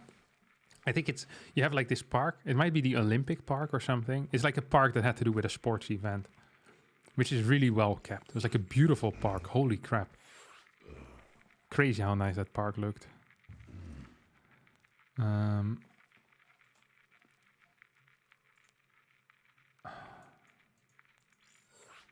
a good Korean place. That's all I recall. I heard some other people went to like the Coca-Cola museum when they were in Atlanta. I didn't go. And there's like more stuff to do as well. This year when I go to Atlanta, and if I don't manage to make it to the final day, which is very unlikely, but imagine by some absolute surprise, a wild turn of events, I don't quite make it, then I'll go to the Coca-Cola museum, I think. I might just do that.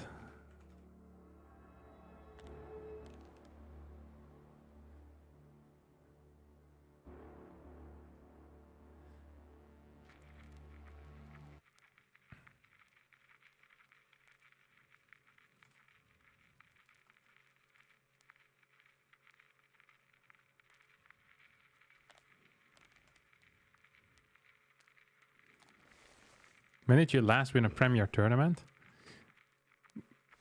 we have to go back in time for that. To 2016. 28th of June, maybe? 27 June? Home Story Cup 13. 26th. The 26th of June. Yeah, I remember that because I think it was the same day as Brexit got voted through. When was the Brexit vote?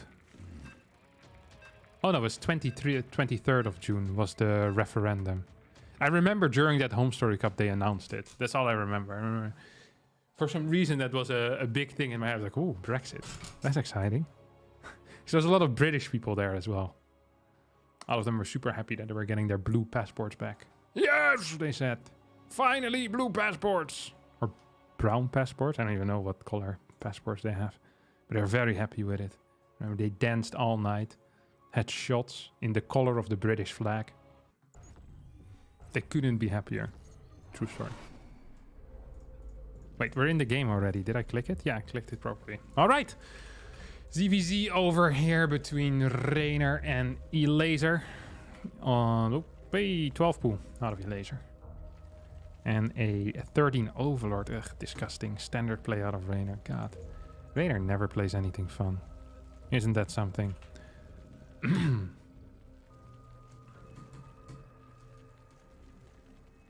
Is this spawning pool now almost done? Isn't that exciting? Wouldn't it be nice if it was hatch first? I wonder if he's gonna drone pool with it or just a standard 12 pool. Alright, if you believe it's going to be a drone pool, give me a 1 in the chat. If you believe it's just going to be a 12 pool with links only, give me a 2 in the chat. Okay, so a 1 for a drone pool, and then a spine rush, and a 2 for a standard 12 pool. Now, I wanna... And whatever it is, Elazer will do it. Trust me on that. I'm seeing a lot of 2s. I'm seeing a lot of 2s. It's going to be just links. You ruined it. Elazer is always tuned into my stream. Always tune into... Ooh, you're wrong, by the way. He's pulling the boys. Oh, oh, he's pulling all of them. What?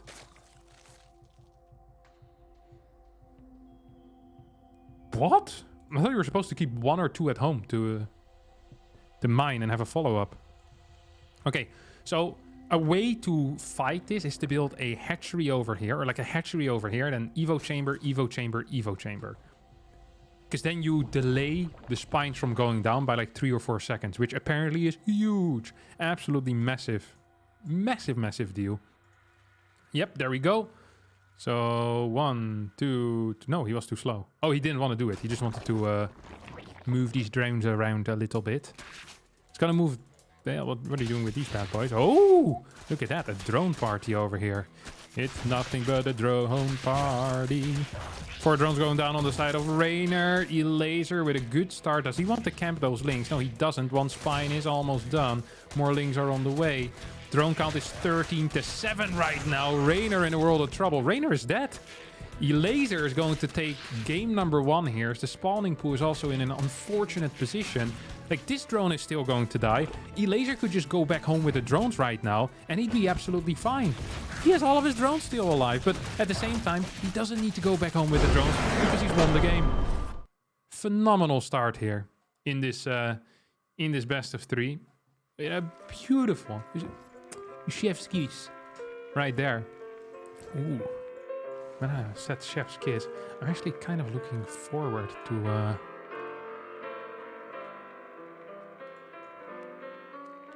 eating tonight. I was thinking of making some spaghetti.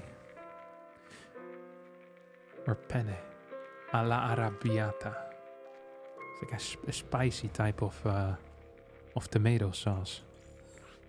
I'll never have red chili peppers though. This morning I woke up and I was craving some pasta. So I think that's what we're gonna have to do. Oh my god, I'm so hungry all of a sudden. I don't understand how that works. Sometimes, you know, you don't think about food for hours at a time. And then all of a sudden, something will trigger it. Your stomach starts making noise. You know, your mind starts fighting against you. You start eating. It's off. I wasn't even hungry 10 minutes ago. But now it's all I can think about. I wonder if I have anything that's ready to eat in my fridge right now. I don't think so. God, that's so unfortunate. Life is unfortunate. Okay, next game is going to be played on Grassvan. Grassvan, not many people know this, but Grassvan is one of the 7 maps in the map pool currently.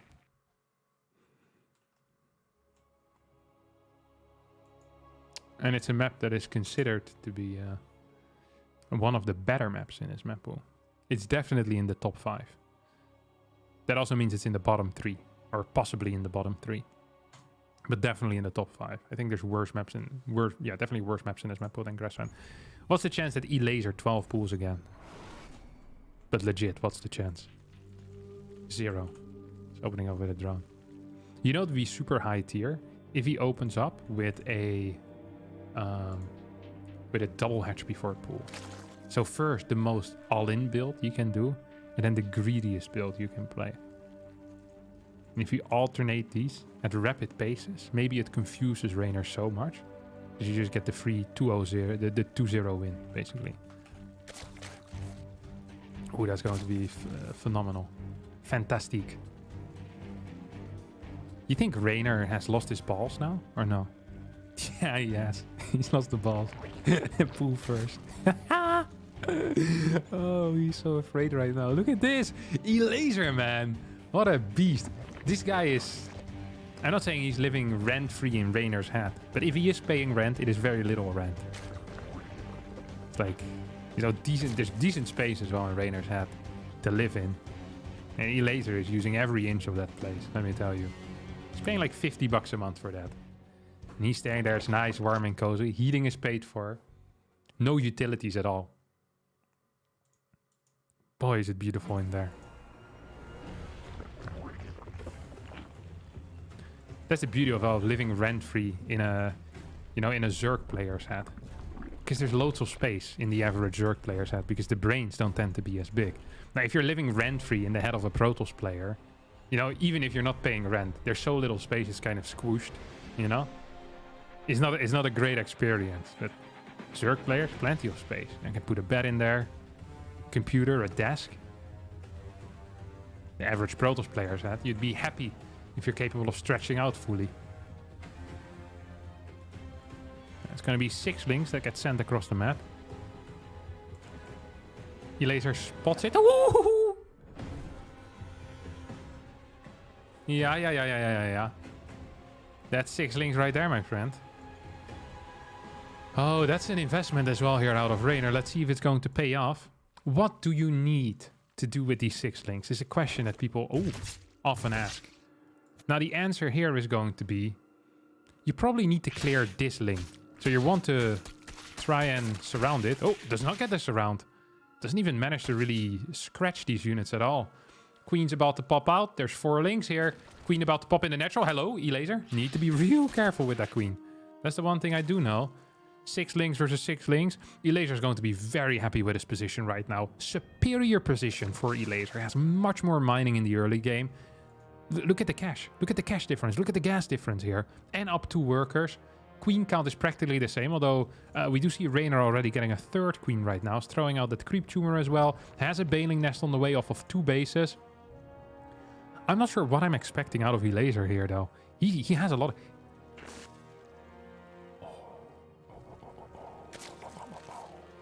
He cancelled link speed.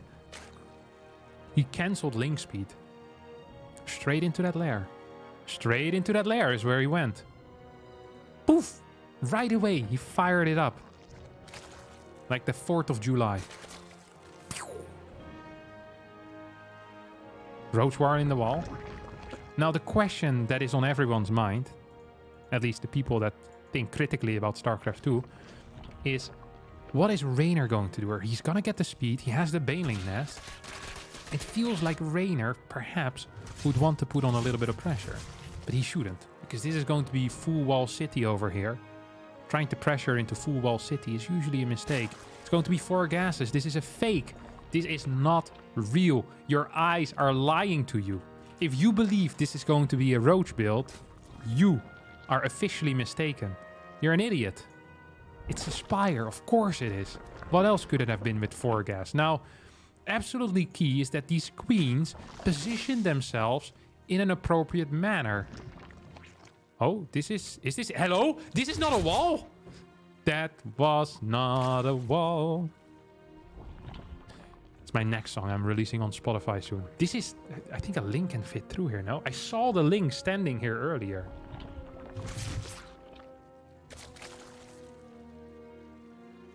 I think I would try.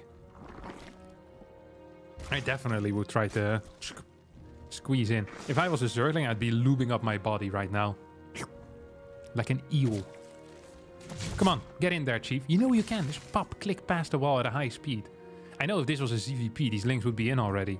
I've seen it too many times. It's going to be a Carapace opener here. So Reynor's opening with a Carapace all-in, which is not going to be successful, I think. Well, I don't actually know how these builds are. It's fake roach. This guy built fake roaches. Elazer literally has a brain the size of a freaking mammoth. And not the brain the size of a mammoth's brain, but just his brain is actually the size of a mammoth. Like, it's huge.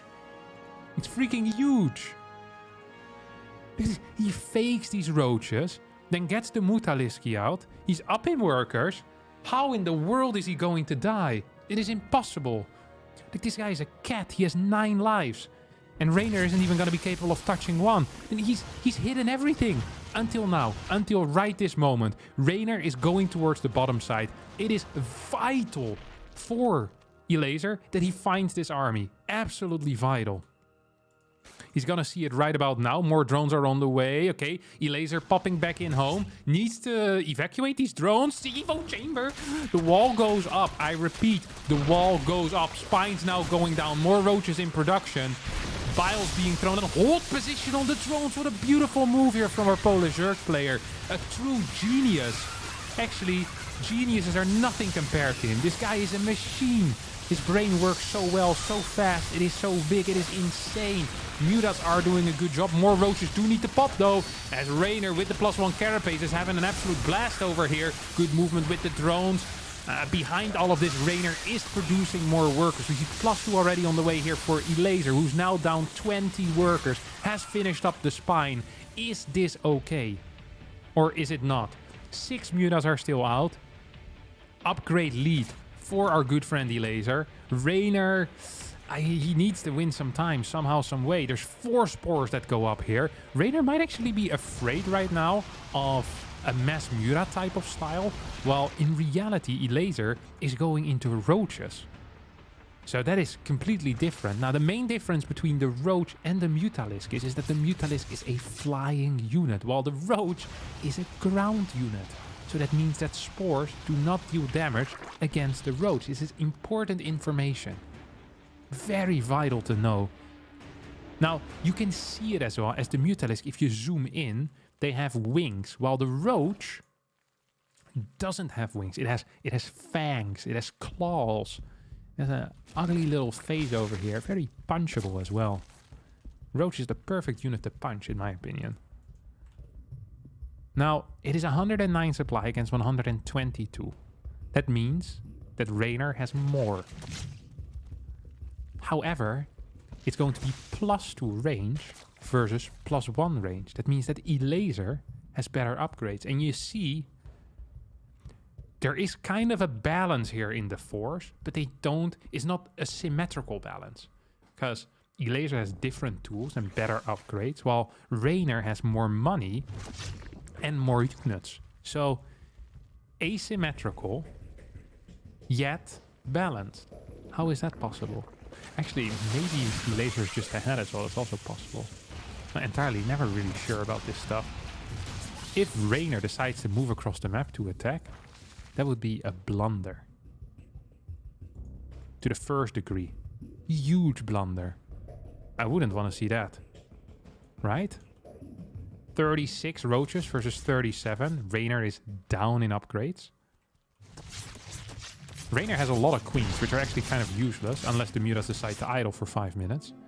These 5 mutas could still be very useful here. I mean, defensively, He's set up. Like Reynor is the Reynor can do this. No, you can't do this, Reynor. You're down an upgrade, my friend. Hey, you can't attack air. This is a mistake. Yeah, this is a mistake. It's a mistake. It's as simple as that. This is a mistake. I called it miles. I smelled it in the air. That was a mistake. Queens, if they can move on the creep though, could transfuse. But the queens aren't moving on the creep, so they can't transfuse. Elazer now pulling ahead. It's going to be a 2-0 victory. And this is, I think, a surprise to many people. To very many people. Well, it's not necessarily a 2-0 yet. It's just Reynor is up in everything now except drones. He has more supply, has better upgrades. Still has 3 mutas out on the map. Bigger roach count as well. Starts morphing a couple of these Ravagers too. There's a fort base on the way already for Elazer as well. He could technically drone it up, but Elazer is a killer. He's a guy that looks at a situation and doesn't ask himself, how do I get further ahead? No, he asks himself, is there a way for me to kill my opponent in the next 2.5 seconds? And if the answer to that is yes, he's gonna try and take it. Ooh, he's pushing in here pretty hard. Oh, can he just do that? Or can Reynor hold? Piles are connecting with these Ravagers. Elazer's forgetting to micro a little bit. Transfusers coming in clean as well. Oh, these larvae are being targeted by the piles. This is a sweet little play here. But Elazer is going to get pushed back. As the mutas now turn around, we'll try to clear 1 or 2 of these units. One more Ravager will fall. And now it's Reynor's turn to once again be in control. Oh, he's not really in control though, is he? 126 supply to 148. Fort base here for Elazer, who's now building 4 new mutas as well as 7 more drones. Now this is the beauty of CVZ, is that no one really understands what's happening. So you're watching 2 players that are completely clueless, just click the buttons really fast. It's every CVZ. Because it's so difficult to get good information, to understand your position. CVZ is all about understanding your position, understanding what your opponent is doing. We now have a lurker then. Now this is a typical high-level move. If you believe you're a better player, you want to get into lurkers. Because once you get lurkers, the game stabilizes. You can start out-microing your opponent with your Vipers, but muta count is high enough to deny this fort base right now. And without a fort base, do you know what Reynor is going to be lacking in? He's in economy. Exactly. Not many people would have been capable of making that analysis, but it's actually true. Ooh, Reynor here is jumping on the opportunity to have a little bit of a roach battle. As Elazer now decides to move in, tries to steal a kiss from one of these Ravagers. Instead gets biled on the face. Not entirely how he had imagined that. 196 supply to 154. There's no hive on the way for Elazer. There's no lurker then on the way for Elazer. Elazer is stuck on lair once again. This is, however, where Elazer likes to be. When Elazer goes to heaven, he doesn't go to the hive, he goes to the lair tech. Plays in the, in the green pastures with the banelings. If he flies in the biles, I would have been so disappointed. I'm so disappointed. He's just losing mutas. Well, at the same time he's pushing in though. Does this have potential? There's a couple of lurkers out right now. There's an overseer with this army as well though. Now the overseer provides a vision, which means that lurkers, when they're burrowed, can still be seen by the structure. I think Reynor wins, no? At least holds. Winning might be too much. Maybe not a win, but a hold. A hold nonetheless. 21 new roaches. We now have an infestation pit here for Elazer. It's also going up to 8 gas. Now, why would someone go up to 8 gas if they want to stay on lair forever? Probably because they don't want to stay on lair forever. It's getting pneumatized carapace. He's morphing 2 extra overseers. So what do I believe to be true about this game? I believe to be true about this game that Reynor has now officially stabilized. I don't think it is possible for Elazer to get a kill. I don't think it is. I simply do not believe it. Elazer, however, doesn't agree with that analysis. He's going to be confused when my analysis will be true. 2 Vipers on the way, more roaches in production, which is understandable. If I were to give some type of advice to Elazer right now, it would be to start thinking about the next game. Because despite his lead in workers and his lead in supply, I don't think he's going to win this. He'll be down in upgrades, he has a worse unit composition, and Reynor is great in these situations. He is marvelous. A marvel to look at. And nowadays, Marvel has a more negative connotation, especially when it comes to looking at things, because the last 5 Marvel films have all been garbage. But generally, it is a positive term. Oh. And these Ravagers, this is what we call the bile dance.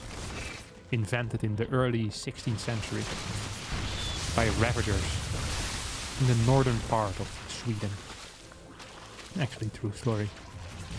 You have muscular augments that are being researched. These roaches are... This is a losing fight. Yet the roaches continue dancing. Because they can dance if they want to. +2 carapace as well as +3 range. That is interesting. Very interesting indeed. 5th hatchery.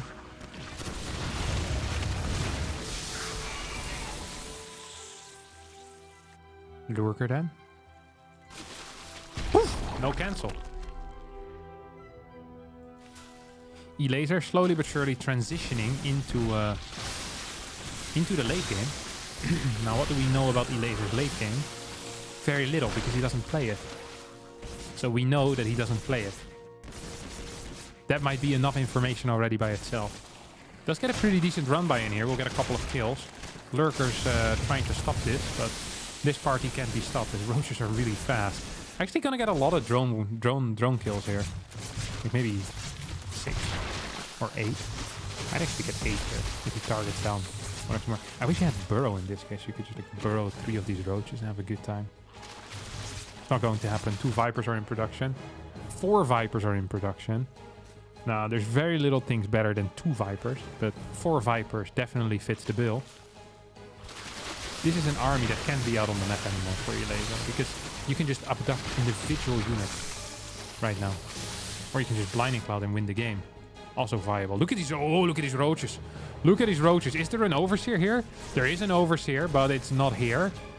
Oh, Lurkers moving in right now. There's not a Lurker in this army. I think, and I strongly believe, that Elazer might have just actually lost this game. Yes, he has. After a long back and forth with mistakes by both players, it seems that the late game beast known as Riccardo Romiti, also known as Reynor, is going to take game number 2 and force out the rubber match. Wow. Now, this was a video game at a level that we don't see every single day. It's because I don't like watching ZVZs, first of all, and also I don't tend to watch a lot of high-level ZVZs. But boy, was this fun.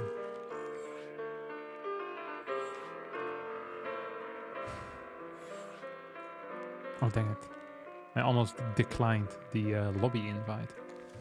That would have made me the loser of the group. Never want to be the loser of the group. It's the worst thing.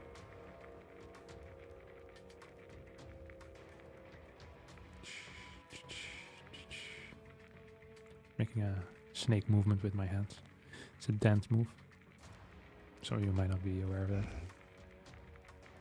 This one guy is not accepting the party invite. It's pissing me off. Wonder who this clown is.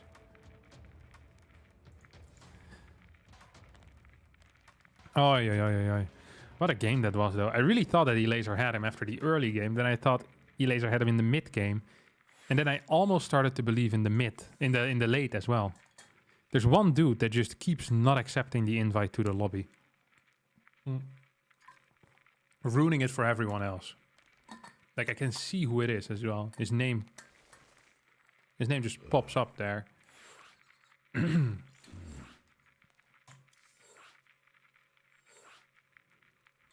There we go. We're finally in.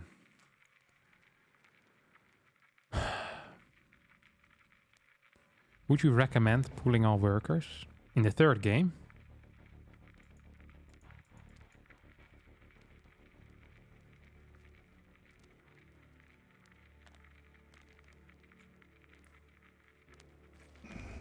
I could see it happening. I could see it happening, actually. I've seen it happen before in the past. But the final map being Babylon, maybe not. I actually have no clue why it wouldn't happen on Babylon. If you talk with Zerg players, they always have very strong opinions on what strategies are viable on what maps. You talk with a Zerg, you're like, hey, what do you think of like a 12-pool drone pool on Babylon? And they're, Babylon? And spit right in your face. Typical Zerg move as well. If you ever met Zerg players in real life, that's one of the things that you can do to identify them from a distance. Just constantly spitting in people's face when they say something ridiculous. Babylon? Don't you know that the Overlord pattern always scouts the drone move out? Also, it feels like a small map, but in reality it is a map that is 1.5 seconds longer than Grassvan. God, don't you know anything about this game? No wonder Protoss never wins any Premier tournaments. You guys have absolutely no knowledge about ZVZ. Yeah. Typical Zerg response, really, to just a normal question. It happens all the time to me. I would just be talking to Zergs. This is it's always, they always go over the line too quick as well, you know. They make it personal fast too. You make a tiny mistake and then start bringing your family into it and your past performances in tournaments. These guys are absolutely brutal. These are all facts. This is why no one likes Zerg players either. Probably the most hated faction in all of StarCraft 2. And that is difficult to do because you also have Terran players, which are just generally dislikable. So yeah. Yeah, it's really a battle between two completely idiotic factions. The Zerg still managed to win the dislikable war over there. It's wild.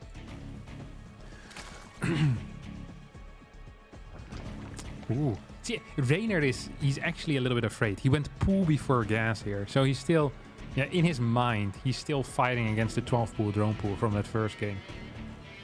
Elazer still living in that head rent-free. Absolutely rent-free at this point. Absolutely. Much quicker gas for Elazer is also better. Now, why is a quicker gas better, you might be wondering. Not many people know this, but what does a quicker gas do? It allows you to get faster speed and faster upgrades. If you want, maybe even a quicker layer. So if you delay that, you have slower speed. So it's the opposite of fast speed.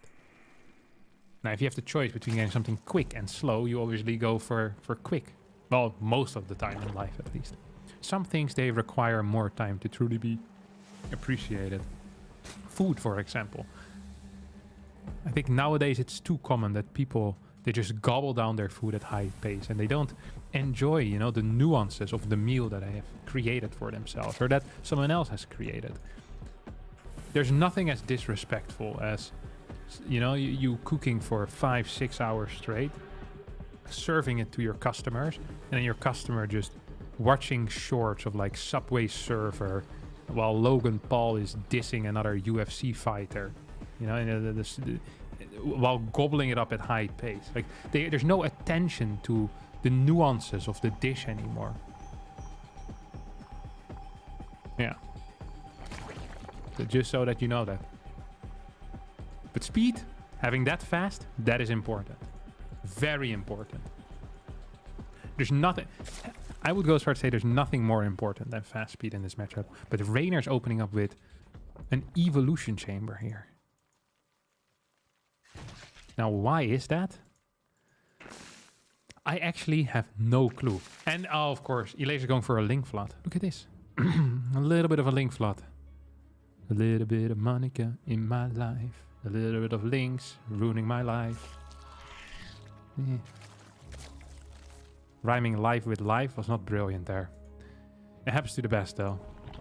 This is such a basic strategy. You know, this is the pumpkin spice latte of ZVZ. It really is. A 28 drone link flood. Why is Elazer floating 900 minerals, by the way? What is this? This is not an actual build, right? Is he just making stuff up as he goes? This is... He was legit floating 900 minerals 4 minutes into the game. If this was an IO this, I know what stamp, you know, which one I would be getting out of the pocket. Like, bam. Nope. No shot. It's going to be a layer here. Roach Warren, double more... It's two extra Evo chambers for Reynor. It's going to lose this third base. Reynor would have lost this base against 14 links as well. Building 38 wasn't entirely necessary, probably. I wonder if he's gonna try and break this now. No, he's not. This actually doesn't look so good for Elazer, despite getting a kill on a hatch. Actually looks quite bad. I feel like floating the 900 minerals was a non-optimal play. Oh my god, there's freaking grass growing on these rocks? I've never seen this before in my life. What the heck? This is Dustin Browder's doing. King of Rocks. This guy spent half of the StarCraft 2 budget on making sure that the rocks move properly and that when they destruct they look good as well. An actual fact. You can Google this. Someone has answered this on the Quora forums. Also a fact. 2 more gases on the way. Now, an amateur might think that this is going to be a Spire, but to me it's obvious that it's going to be pure Roach. The Roach speed is a dead giveaway there. Oh my god, the Lynx got in! Reynor blundering over here. Absolute blunders. Is going to get exposed for not having anything in the main base. Doesn't lose any real workers though. Loses a queen, but is it a blunder if you only lose 2 drones and kill 30 Lynx? That is one of these questions that we will need to ask perhaps to ourselves. Need to dig deep to get the answers. Some serious introspection necessary.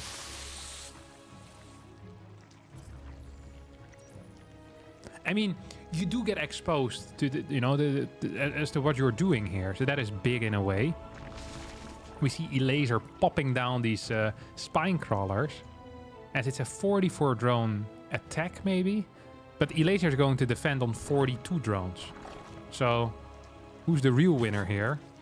Well, I think Reynor still. He's also up in upgrades by a significant margin. There's no road speed quite yet.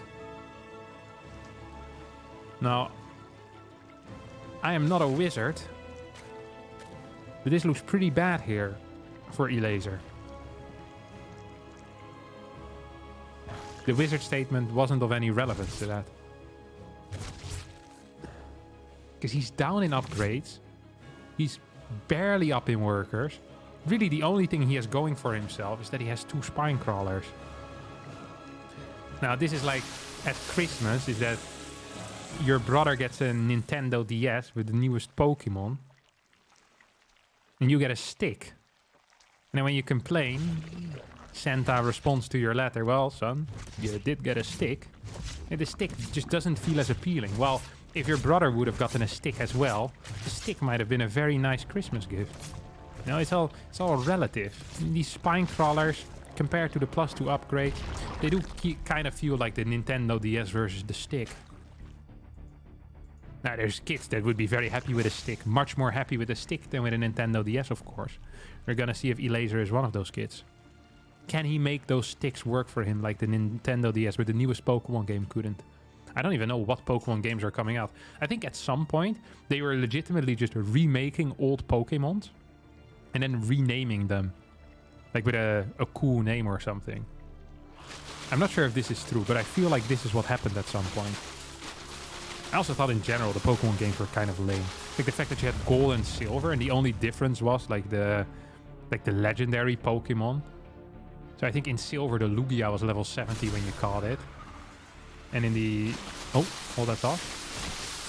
This is a fight Elazer can take. No, he can't. No, you can't. No, you can't take this Elazer. You're down 2 upgrades. No, of course you can't take this fight. No, he's lost this fight. 10 seconds before +2 finished for him. What? Why would he do that? Yeah, Blunder City. Now, don't forget, there are 2 spine crawlers at home. And these have properties that help defend against a potential attack. God, this game is awful. It's not a very high-level game. Reynor gets the dub, though. So that is something at least, but... yeah, this wasn't it.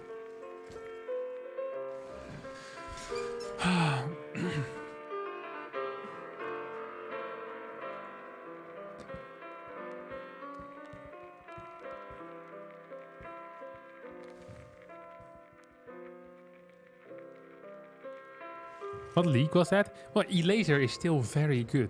Like, this is the problem as well. If I'm playing against Serral's going to make me look like I'm Diamond.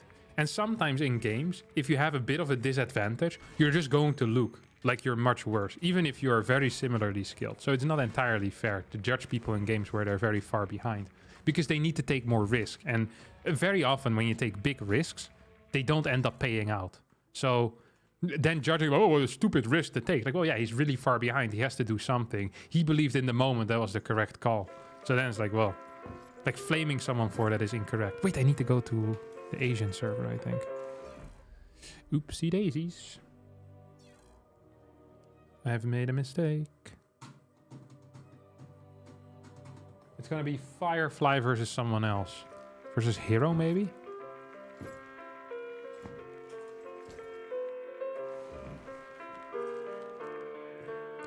Yeah, Firefly versus Hero. It's actually an exciting PvP. It's both of these guys, they sometimes play a little bit like they've been dropped on the head too many times. It's like very aggressive, wild.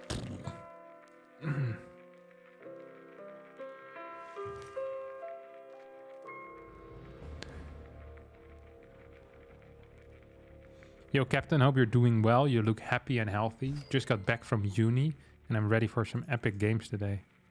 Uh-oh. That's scary.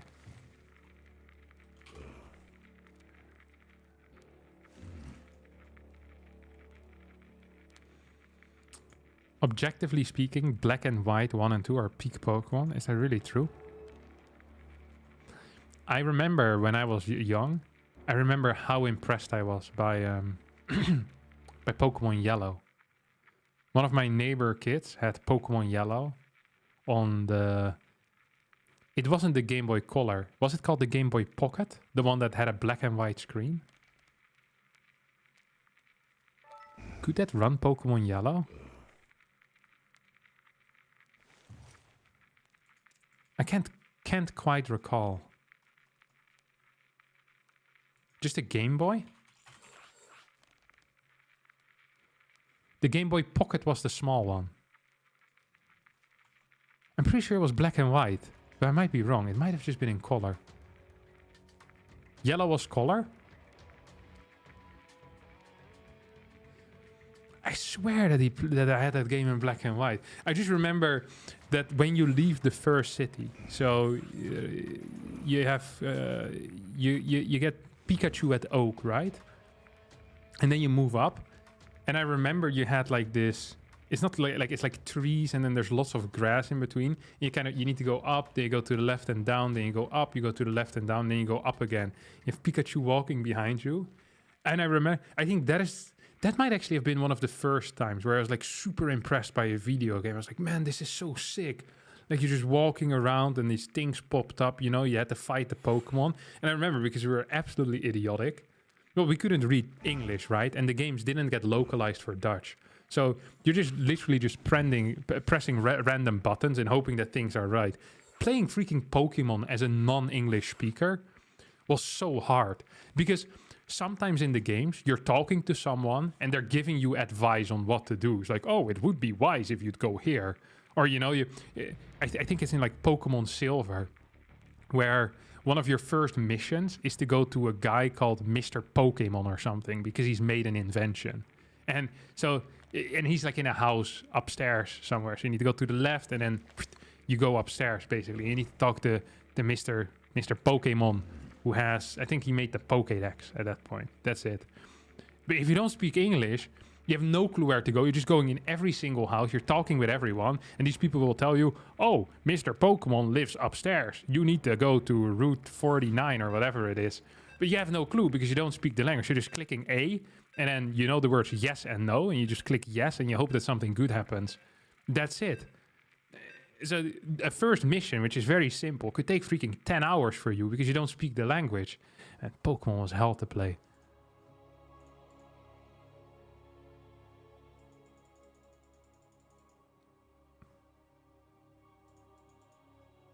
Just remember, yeah, I think the first time I played through Pokemon Silver, when I finished the entire game, it took 200 hours. I think I must have been like 6 or 7 though. So yeah, I think it was very, very young. So I just didn't speak any English. My brother spoke slightly better English than I did because he had like some in elementary school and like the later grades, but it was still like it was a struggle.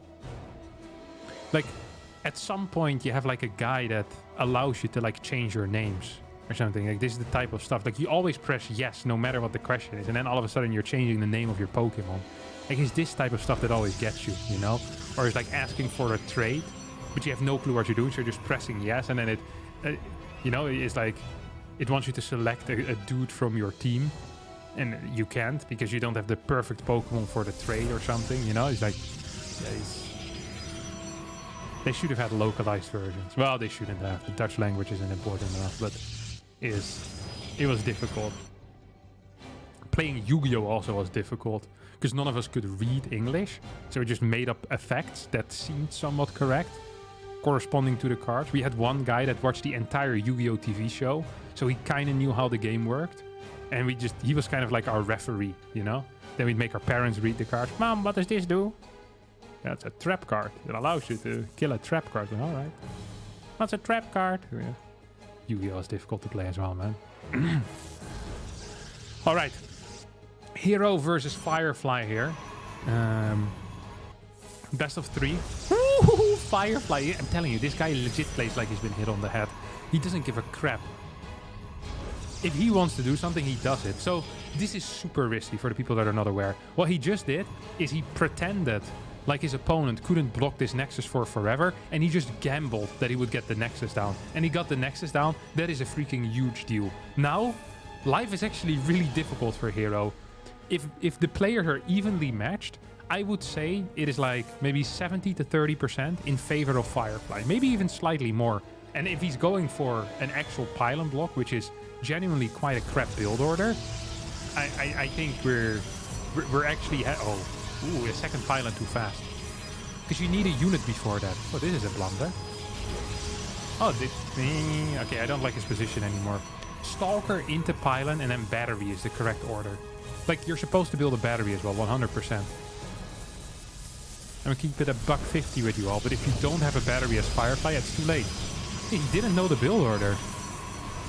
This Stalker's already supposed to be out, right? Because it's supposed to be before this pylon. This is a blunder. This is Blunder City over here. He also built too many probes. His battery is just too late. Ah, come on. Doesn't have a battery in the main either. Nah. Okay, game is actually over. Hero wins. Oh, that's why I said if the names, you know, if they're equally skilled, then this should be very favorable here for... very favorable for Firefly, but they don't seem to be equally skilled. Although Hero is following this up kind of oddly as well. And he's getting so many work kills though that it shouldn't really matter. 2 adepts in the main. Kill 6 workers total. There's still some batteries down here as well. We have a Stalker now. It's going to be 3-gate Robo behind it. And it's a cool follow-up. It's one that we don't really see. But it doesn't mean it's a bad follow-up. It's just, this is different. It's something you're not going to expect as Firefly. And also something you can deal with. Honestly, Hero could do anything. Hero at this point could probably Tempest Rush and be fine. It's like attacking to carriers or something.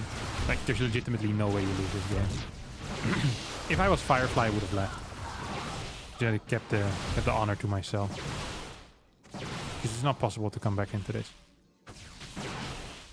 Like, legit, just impossible. No memes. Prism is out. He's going to go into the main base. There's no warp gate yet. So you're going to lose your main base. You have no gas mining. You can even use the Prism to power these batteries if he really is feeling fancy. It's not good, but it would be funny.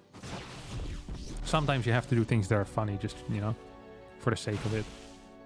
Power this with the Prism. Actually, it would be very low tier of a move, but I would like it. It's going to warp in 3 more Stalkers. It's going to be like 3 Stalkers versus 7. No batteries nearby. Ability to micro for Hero. No reinforcements for Firefly. GG. And that's going to be game number 1. But we're rushing through these games today. Holy crap. This is what, like the 7th series or something? No, okay, that's not true. It's like the 5th series, I think. Yeah, it's the 5th series. After this, we get Creator versus Reynor. And then Firefly versus Clem, which is actually really important. Tomorrow we have Clem Creator, Firefly Elazer, and we have Reynor Clem as well, which is a high tier match. Legit high tier match. I give that match a 5 out of 5 stars. Reynor Clem. That's probably one of the most hype matchups for me personally. Reynor Clem and Clem Serral. are super fun to watch for me, personally. Oh, oh. Ba-da-ba-ba-ba, hey.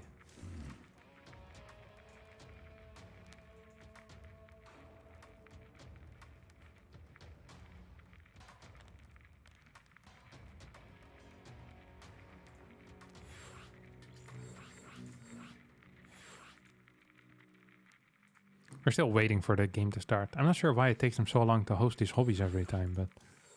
Host these lobbies, not hobbies.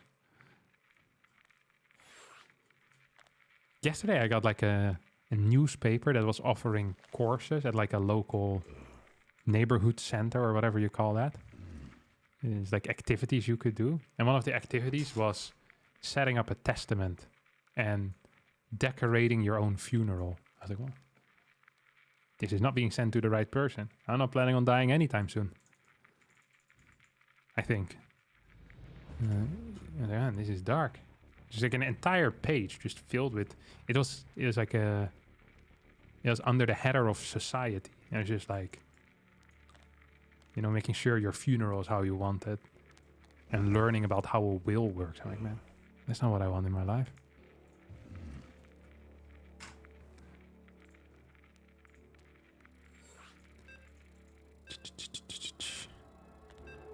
It wasn't an advertisement. Well, it's kind of an advertisement. You did have to pay, but it's like it's like really cheap. Like all these courses because they're like offered by your local government or something. Like they're all subsidized. You can have like language courses as well, that type of stuff. Pottery. The only pottery that I want to be involved in is Harry Pottery. Could make a pot out of Harry Potter. That would be cool. This is my Harry Pot. I'll find that really funny. Alright, enough with the bad joke. Game number 2, Firefly versus Hero.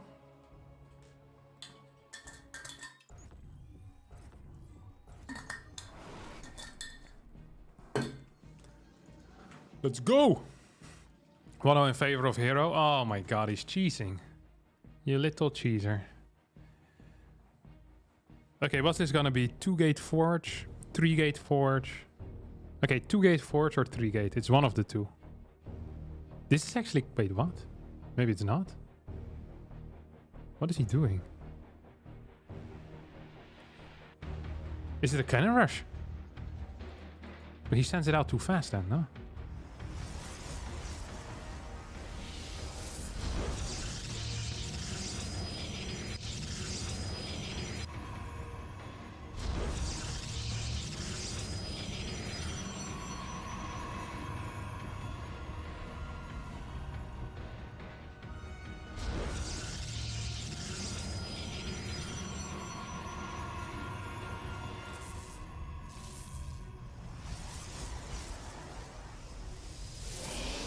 This seems awful. What was this? You know that someone probably convinced Hero to do this. That's how it happened, right? Someone practiced against Hero. Hero did this, and that person lost. That guy is going to be responsible for whatever garbage is about to come out. This is really bad for Hero. This is legitimately a terrible build. Like, he's just down 30-40 gas for no reason. I don't understand this at all. I'm shocked. Appalled. Do you actually want a proxy? For whatever reason, Firefly is also kind of late with his cybernetic score though, so that's really bad for him. Yeah, he's going to be 5 seconds delayed for no real reason. And Hero is delayed by about 2 seconds because, well, his build, he just went for an insta-scout, which is quite frankly awful. It's going to be proxy Stargate. Yeah, it's going to hit like a truck as well. Stargate, Warp Gate. It's super obvious though. Whoop! Got the surround, gets the kill. Robo. Ooh. If Hero follows this up with another gateway, I think this is what we call a build order win. Well, definitely a significant build order advantage. I think it's going to be like a 3-gate here. That's real nice for Hero. It's so easy to scout though if you have an adept. And there is an adept. Because literally you see exactly what's kicking off here on the ramp. Technically good for Hero still, though. This shouldn't finish, probably. Oh, moves into vision. Will be pushed back, but it's just a single stalker, so can't do very much. If this moves onto the ramp, you still have a chance here. Ah. Go upstairs. Please go upstairs, dude. Ah, you need the vision. If you would have figured this out, this would have been huge. Oh, well, Adept gets in towards the main base. That freaking sucks as well. That freaking sucks. Okay. Oh, Adept goes into the other main base. Oof, misses the shot, though. Firefly is not playing the greatest StarCraft at the moment. Let's see if Stalkers will be in position. There's a robotics facility, a proxy nexus on the gold, and a second oracle. If he saves up 2 oracles, like some absolute degenerate,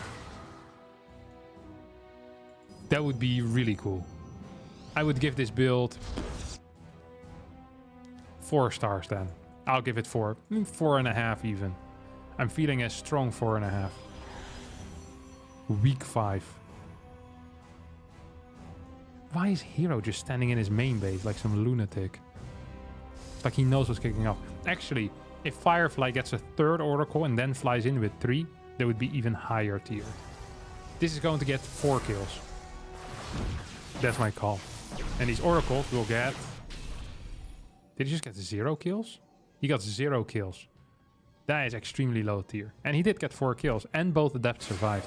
Hero is just literally outplaying Firefly. Like there's no other way to talk about this rather than just, you know. Hero's moving out on the map. This is the highest tier play I've seen in my life. This is also legit the only way that Firefly could ever win. In this particular build order setup is by getting a proxy nexus. Very high tier understanding of what's good and what's bad.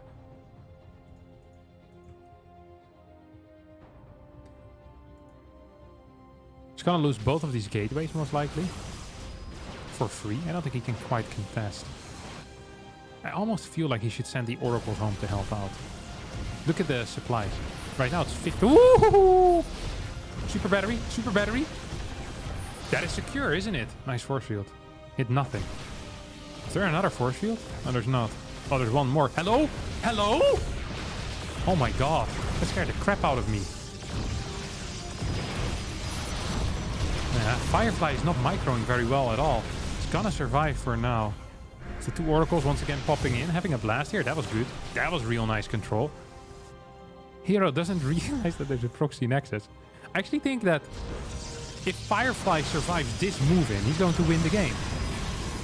And Hero doesn't think so. So there's 3 more gates on the way. These adepts. This is real nice for Firefly in a way. Trading adepts for probes when you're still mining from a gold. Actually, these adepts didn't get traded out. They just killed workers. So that's not as nice. I think getting a Void Ray might be good for Firefly. You want to use all the production that you have. Oracle's now popping in. That means this should be cancelled. Yep. He activated the pulsar beam. It's quite expensive. If the Nexus ever gets found out, though, that'd be high tier. Like, Hero surely right now is realizing something is wrong.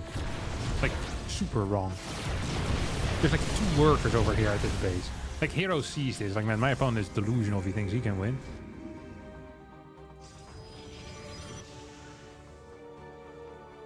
I swear to God, Firefly's pooping his pants as we speak, man. He's pooping his pants. Oh, he's so afraid that this base gets spotted. Oh, he's so afraid that this base is gonna get spotted. He's praying. And he's never prayed before. 24-23. He's outmining his opponent by a significant amount. Uh-oh. Safe. These oracles need to help out, man. These oracles need to help out so bad. Engaging the enemy. What are these guys doing? What? He knew. It's still 2 dead adepts. Hero's gonna move over there. I think there's actually enough at this moment for Firefly to defend. Firefly needs to move into position to start defending. Has a 4th Immortal on the way.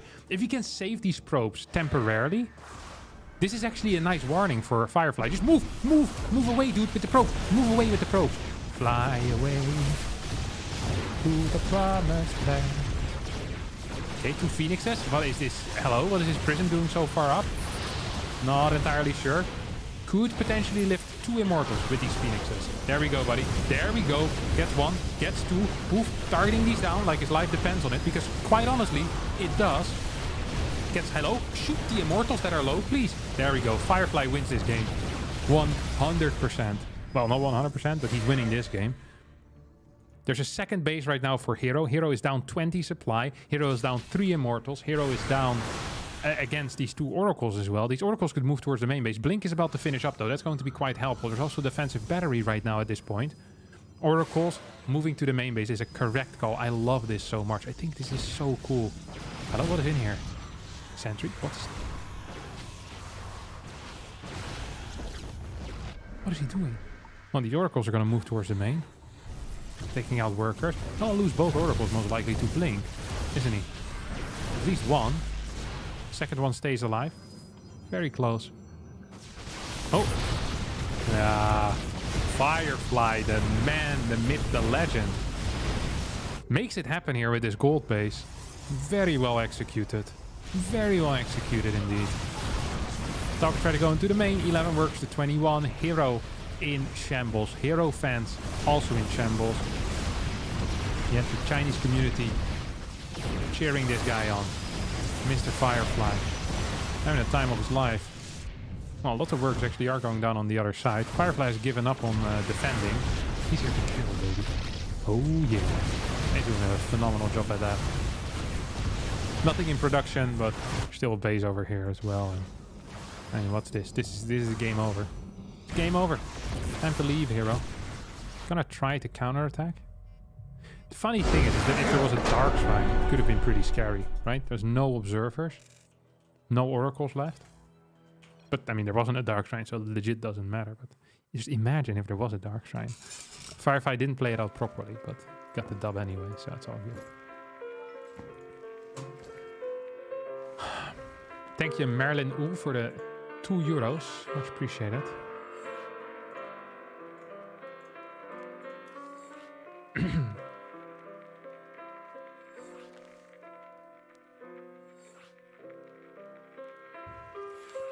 There we go.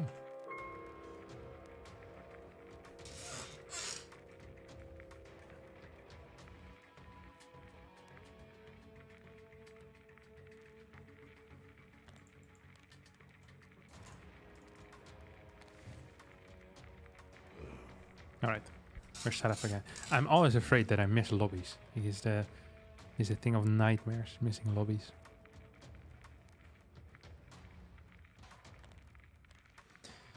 We'll see though. We'll see. Firefly vs. Hero, game number 3. Keep thinking that we're gonna go through these games pretty fast and then the series end up very long. Did you go to the restroom already? Yeah, man, I went ages ago. It went so fast that people didn't believe that I was truly gone. I ran there, did 10 push-ups and came back. That's how we roll over here. Poof! New Humanity is going to be the final map. This is probably the worst map for proxies, for any type of tricky play. The reason for that is because it's hard to hide stuff. And usually you want to hide your proxies. This is a fact. A fact that a lot of people are aware of. That at least I am fairly aware of as well. Okay, let's see what's kicking off.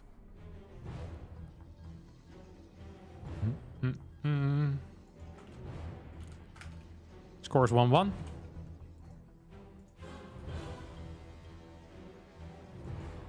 See what Hero's plan is going to be this time around. I still don't quite understand that fast scout he went for in the last game. Did I like it? No. Did I hate it? Yes. So there's nothing good about it, really, in my mind. Let's see what's gonna do this time, though. What you doing, bud?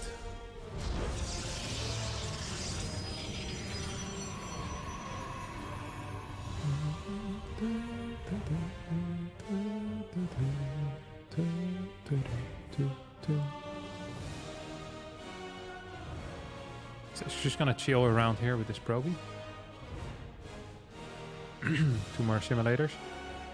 for both players, and both with a first gateway scout, which means neither is going to proxy. And this is pretty much what I had expected.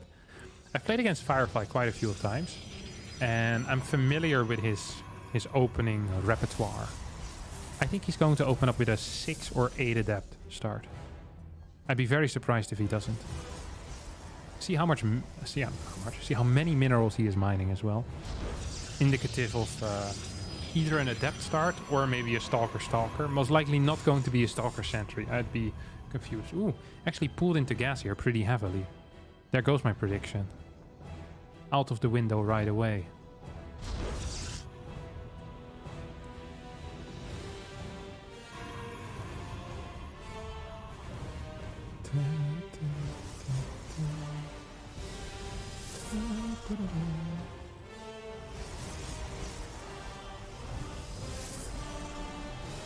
Stalker Sentry out of Hero, Stalker Sentry out of Firefly. Wow, I'm surprised. Well, not after seeing the gas mining, but I didn't know he played this. This is a very non-Firefly build, because it assumes very little risk, and it isn't really ahead against most things. Like, it tends to be behind against a lot of build orders, actually. But it is fairly safe. And Firefly is a player that usually takes a risk, then gets ahead, then pounces on that, you know, the fact that he's ahead. Quite an intelligent player as well, usually. Stalker behind it. Stalker behind this. Blocks with a pylon. See single Stalker. It's going to cancel both of his Stalkers. Okay, well, this is at least a decent amount of risk that he's assuming here. So that's nice to see. So really the only info that Firefly got is that there's a single Stalker. Sometimes a single Stalker means that there's a sentry. Other times it just means that the second Stalker is being hidden or an adept is being hidden. So cancelling Stalker behind this and going for triple sentry is kind of a scary move, honestly. It's a really scary move. Because this is super risky against double Stalker openers, especially into 4 Stalker. You'd probably just straight up die, or at least have a very difficult time holding on. But this time around, well, Firefly is looking healthy. He's up 1 worker already. He's gonna have a quick Twilight Council, good hallucination count. Don't really see a way for him to lose. Gonna add a Forge immediately too. That is all very interesting. Hero copies that. Hero's just completely down to play a mirror, which is understandable because Hero is obviously the favorite in this matchup. So, and mirroring it out is often a tool that the better player likes. Double adept warp in here as Firefly starts working on these destructible cooling towers. Look at it go down. We'll zoom in for it.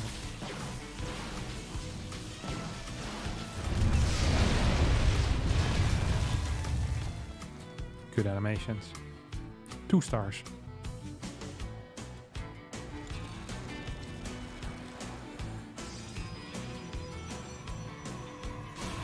What? Oh, okay. I was like, what in the world am I watching? Where did the Forge go? The Forge got cancelled. And instead we get a 3rd gateway.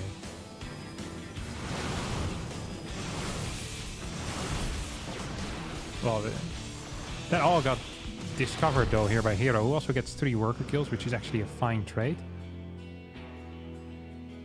Honestly, this is a super comfortable position for Hero to play. Hero feels so comfortable in this position that he's just gonna get a 3rd base. I think this actually, it carries a little bit of risk. This really does carry a bit of risk. There's 9 Stalkers right now for Firefly, only 6 for Hero. There's also going to be significantly better production here for Firefly. Firefly might end up losing this pylon. Sentries moving in position. Ooh, if Firefly can pick anything off here, that would be huge. Fake Oracle didn't quite trigger the response that the Chinese Protoss player might have wanted. There's 3 gateways and a delayed 3rd base. Good first force fields. Very good first force fields. No blink quite yet here for Hero. Firefly putting on a decent amount of pressure. Does not have reinforcements here though. It's going to take out this battery. No, barely isn't capable of doing that. Blink forward out of Hero. A wild move. It's going to get the surround though, and this wild move might just end up paying off.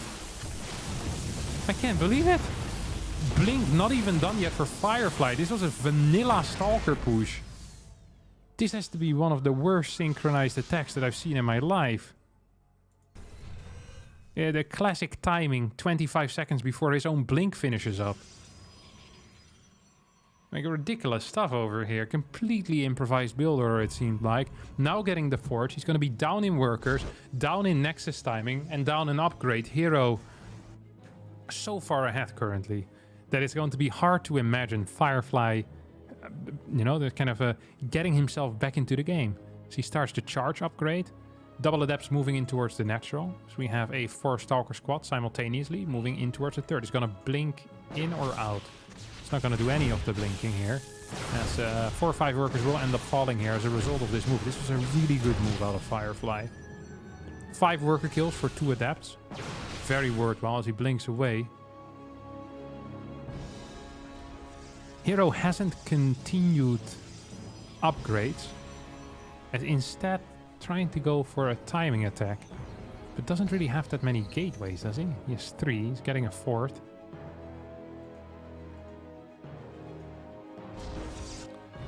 Now, and like this, I actually start believing in miracles.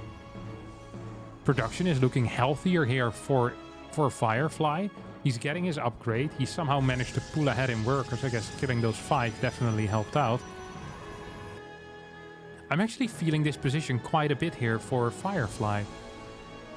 Yes, he's down in Stalkers by a significant amount. But he has a lot of Zealots. If Charge manages to finish up, that would be huge. Charge right now is not quite here yet. More Zealots in production. Oh no, without Charge this is going to be a one-sided battle. Force fields as well over here. First 2 force fields are okay. Second set of force fields is much better. Look at all these bad boys just stuck in here. Hero moves in like the killer that he is. He lets it rip. Firefly, well, Charge maybe can still do something, but no Immortals to back this up with some extra damage output. Blinks forward, takes out the Immortal that was up in the air in that prism. Good defense here out of Firefly, despite the poor situation for him. Has a hold, is up 3 gateways right now. Down a gas, is about to equalize the upgrades too. An attack here seems optimistic. Naively optimistic, perhaps even. Oh, blink forward out of Hero, was that? No, just to move in. It's not going to get any kills.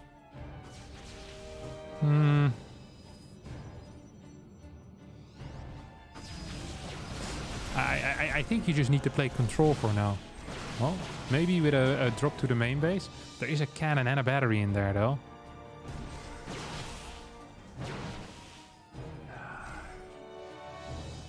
He's putting it all on the line. All the eggs in one basket, and that basket is the main base of Hero. Super battery is potentially available. It is definitely available. Production is being battered here in the main. Hero doesn't quite have the defense. Doesn't have the production. I think this might actually end the game. There's so much production for Firefly, and he's taking out a lot of these workers. 17 boys have gone down already.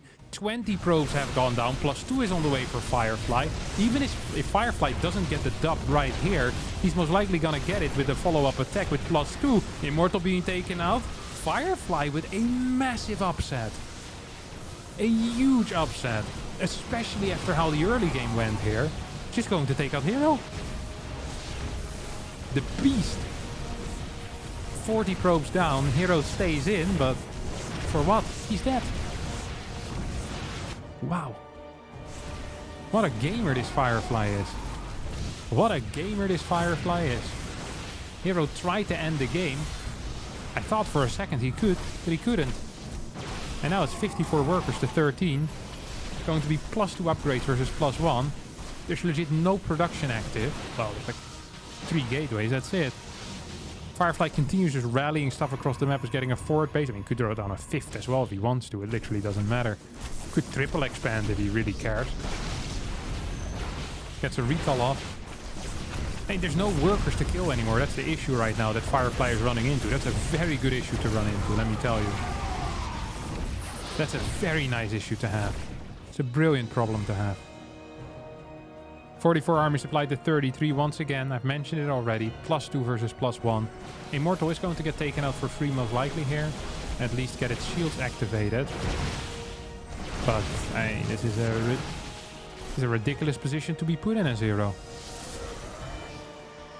Isn't it so high tier that despite being up like 70 workers or like 50 workers, he isn't even building cannons at his bases because he just doesn't care. He's like, even if there's TTs, I'll still win. He plays so greedy and aggressive all the time. I love it. I really respect Firefly for that. He's just consistently taking huge risks. I think it's great to watch. Big blink forward here, takes out the Immortal. GG gets called. Firefly wins the game, wins the series. That means that Firefly and Hero both are now 1-1 in this group. And while Hero still has to fight against Reynor, there is some potential for a lot, honestly. There's a lot of potential for this group to be turned upside down. It's Firefly having one hell of a day. So far, at least. Okay, let me check real fast where we need to go. I want to say I have to go to America now. We're all living in America. Yeah, Creator versus Reynor. Somewhat exciting. Expecting a slightly one-sided series, though. Some people asked for the brackets. So we can show those as well real fast. Up, there we go. So I'll just refresh quickly. Reynor 2-0 in the group. Hero, well, he's right now 1-1. Creator 1-0. Clem 0-1. Firefly 0-1. That's now going to be 1-1. And Elazer at 0-2. Losing 1-2, 1-2 twice. Technically still has a chance, but it's going to be very, very difficult. From the other group, Zero Max Pexmaru, Beyond Ragnarok Solar, Cure Dark Lambo. So far, a single Protoss has made it through. Hero or Creator or Firefly could still potentially make it in this group as well. Technically, all three could still make it if Reynor now goes 0-3, but that is fairly unlikely. So yeah, these are the current groups. The current setup that we're working with.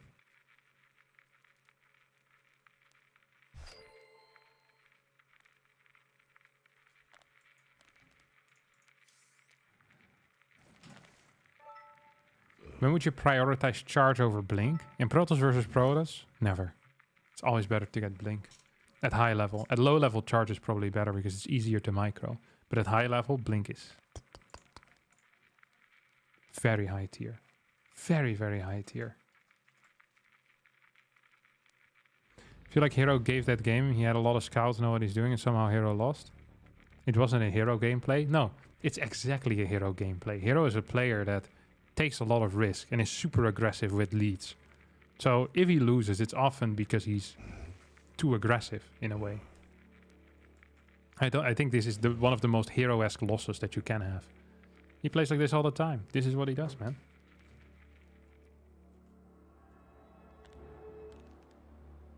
Charge is useless in PvP.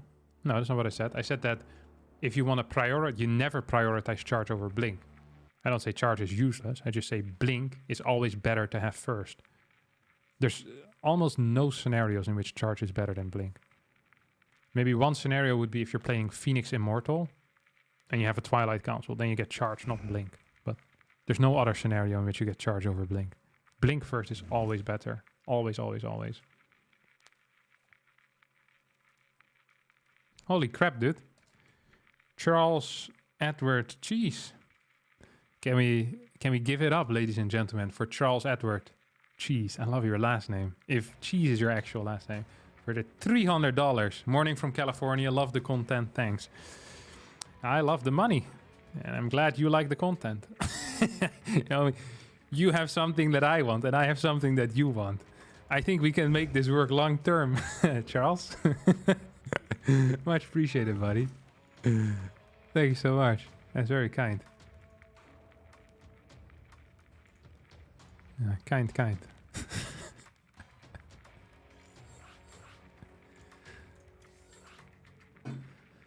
Whew.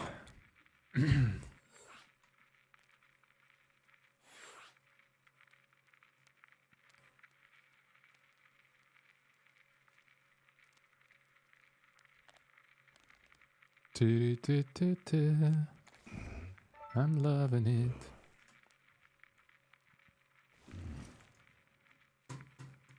someone is money laundering, laundering money by all means necessary. There's no payback though. You know, usually with money laundering, you spend it and then you get a lesser amount back. You know, that is how the laundering works. Otherwise, you're just burning money. You know, just giving it away for free is not money laundering. It's just losing it. It's appreciated though. Real appreciate it.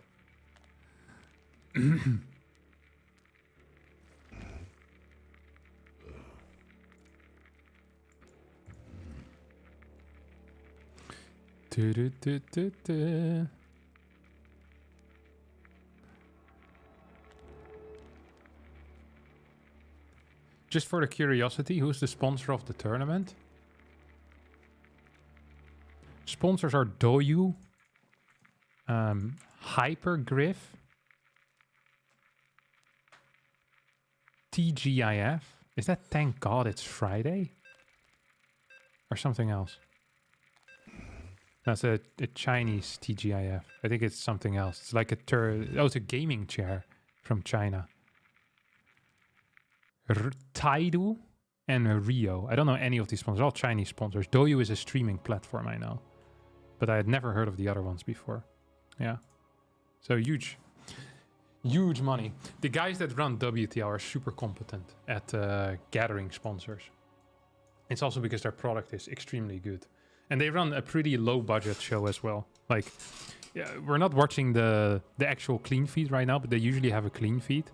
It just hasn't been, the connection from China to the YouTube server hasn't been so good. So the clean feed isn't working so well. That's why we're all in game. But their production value is actually relatively high. Like they have nice graphics. They have some really good 3D artists working for them as well. I'm pretty sure. Like the stuff they produce is actually very high level. And they've also produced live events before, which have also been really, really cool. All on a really, like, kind of a small budget. Like, it's not like a GSL studio at all. Like, it's much more like a rundown office look. But they work very well with, like, things like green screens and then just have very talented artists. It's impressive stuff, really is. WTL is, like, these guys are hugely passionate as well. Like, that entire team. It's crazy. Really cool to see. All right. Enough about that. This is Creator versus Reynor, as you can see. Names are here on the bottom. We're going to have a hatch first on the third base location. Now, we've seen Creator play already today. Creator opened up with build orders that are always different. This is what Creator does, okay? He wrote the Pro Tools, the Pro Tools book of builds. Like he has his garbage out there. He's like 30, 40 builds. None of them are good, but if you just juggle them enough and you juggle at very high speed, it looks cool. That's pretty much how Creator plays this matchup most of the time. He has a very passive style heading into the mid game in which he just sits back, relaxes, and quite frankly, does almost nothing.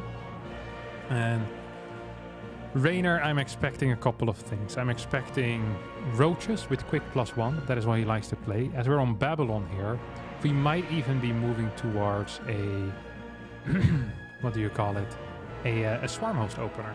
It is possible. It's not likely, but it is possible. It's something he's played in the past. Reynor is someone that, when it comes to plans in ZVP, I'm honestly never super impressed by it. He often feels like his plans are not so great. It's just that his execution is so brilliant and his early game is so good that he almost could be doing anything. Reynor probably one of the most gifted, like mechanically gifted players in the entire world. So yeah, let's make it out what you will, but it's what I think at least. I think he's very mechanically gifted. Very, very mechanically gifted. I was going to say something else very intense and interesting that I can't recall now.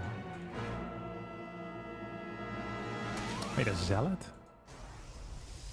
Oh, it's going to turn into a stalker. Jesus turned water into wine, but Creator turned a zealot into a stalker. Trust me, if you're being link flooded, you'd rather have the stalker than a bit of wine that you made out of water. I've been in that situation many times. I also have an impressive ability. I can drink a glass of wine, then I can turn it into yellow-looking water the day after. It's a long process, though. It's not quite as impressive. Most people are capable of doing this, but I figured I'd share anyway.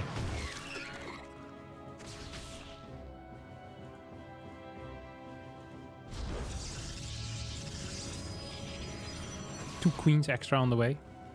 This is completely standard. It's so standard that I almost didn't want to mention it. Ooh, straight robo follow-up. Now we're talking build orders that don't exist again. I love it. Instantly into 4 gas too. Now, this is so great about casting creator games, is that most of the time you have a clue as to what is happening, but with creator, I legit never know what's going on. Like, this could be a Templar Archives rush again with charge. But wouldn't you get a Twilight before the Robo then? I don't actually know. I think so. I never played this build. But I'd figured, yeah, okay, it's going to be a Templar Archives. So, an Archon drop. This is not a very good drop. Not a very good build. And it's specifically very bad against what Reynor likes to do, which is getting a lot of creep, pushing across the map with queens, roaches, ravagers, and +1, and just micro. He's really good micro. So it opens up with a fast roach warren. 427, which is a proper timing for single oracle. And now all he needs to do is not mess up his macro. And I think creator will die in... Ooh. Creator will leave the game at minute 8. 8 minutes and 13 seconds. That's 8 minutes and 13 seconds. That's what I'm going for. That's my final answer. Let's see how far off I am.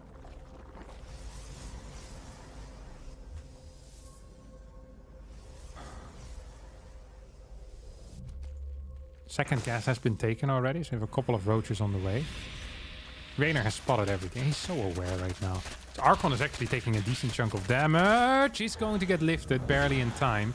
That means that the incoming attack is going to be even worse than it already was going to be. And let me tell you, it was going to be pretty freaking awful, no matter what. Now, queens are in position. The creep is being denied somewhat. There's an oracle with this as well, which can help with clearing tumors. Now, if you're opening up with a 600 gas investment and a prism, you're not happy with killing an overlord and a creep tumor, okay? Like, you're wanting to deal drone damage. You want to do something at least. Reynor actually gets caught out of position a decent amount here. This is fairly sloppy, which is not what we're used to, but at the same time, I guess he doesn't even need to be in position. He's completely fine. He's getting his +1s, getting his roaches. He's already at 68 workers, goes up to 72. And I would be surprised if he goes into a macro game from here. I think the Reynor I know, and I know Reynor relatively well. I lived with him for maybe a month or 2 or so when he was at my house. I think he's going to move across the map with a lot of units. Ooh, Spire. There we go. Well, that's how well I know him, apparently. Gets 5 more drones, goes up to 8 gas, and then masses Muras. This is exactly what I hadn't expected. 10 more drones. Okay. Yeah, it's gonna be 8 gas. Maybe a 5th base as well. I honestly believe that if he would have maxed out on roaches, he would have straight up won the game. Now, is this scary, this push out? It honestly almost is scary, isn't it? It almost is scary. He forgot to get +1 with this push. That's a rookie move. There's not enough roaches, is there? There's 2 immortals. It's gonna be somewhat close. Just straight up walking into these piles as well. Like, it doesn't hurt him. Let me tell you, it does hurt him. He's just not microing. Has hit a lot of force fields though. Has 1600 minerals in the bank. Would have been useful to spend the money. Well, the game might be over at the time frame that I set, but for the wrong player. Uh-oh. Reynor a little bit too greedy here. Perhaps. As this spore is pushing away the prism. That's so annoying to deal with. Holy crap. Need another warp in, Mr. Prism. Hello? Can we move in? Can we get another 1600 minerals? Is he mad? Only has 6 gateways though, so can't even easily spend this cash. Gonna perhaps even lose this prism right now. The spore continues dealing damage. Yeah, at the end of the day, Reynor's still just ahead. Yeah, okay, nah, I'm not worried again. See, Reynor should have just gone for 73 drones, mass roach, and it would have been all fine. He would have won the game at 8 minutes and 13 seconds. Now it's gonna take a bit longer. He could probably go into Muta from here as well still. That was a Ling. Fort base is gonna get cancelled. I was very sure that Reynor was just gonna A-move over his opponent after this early game.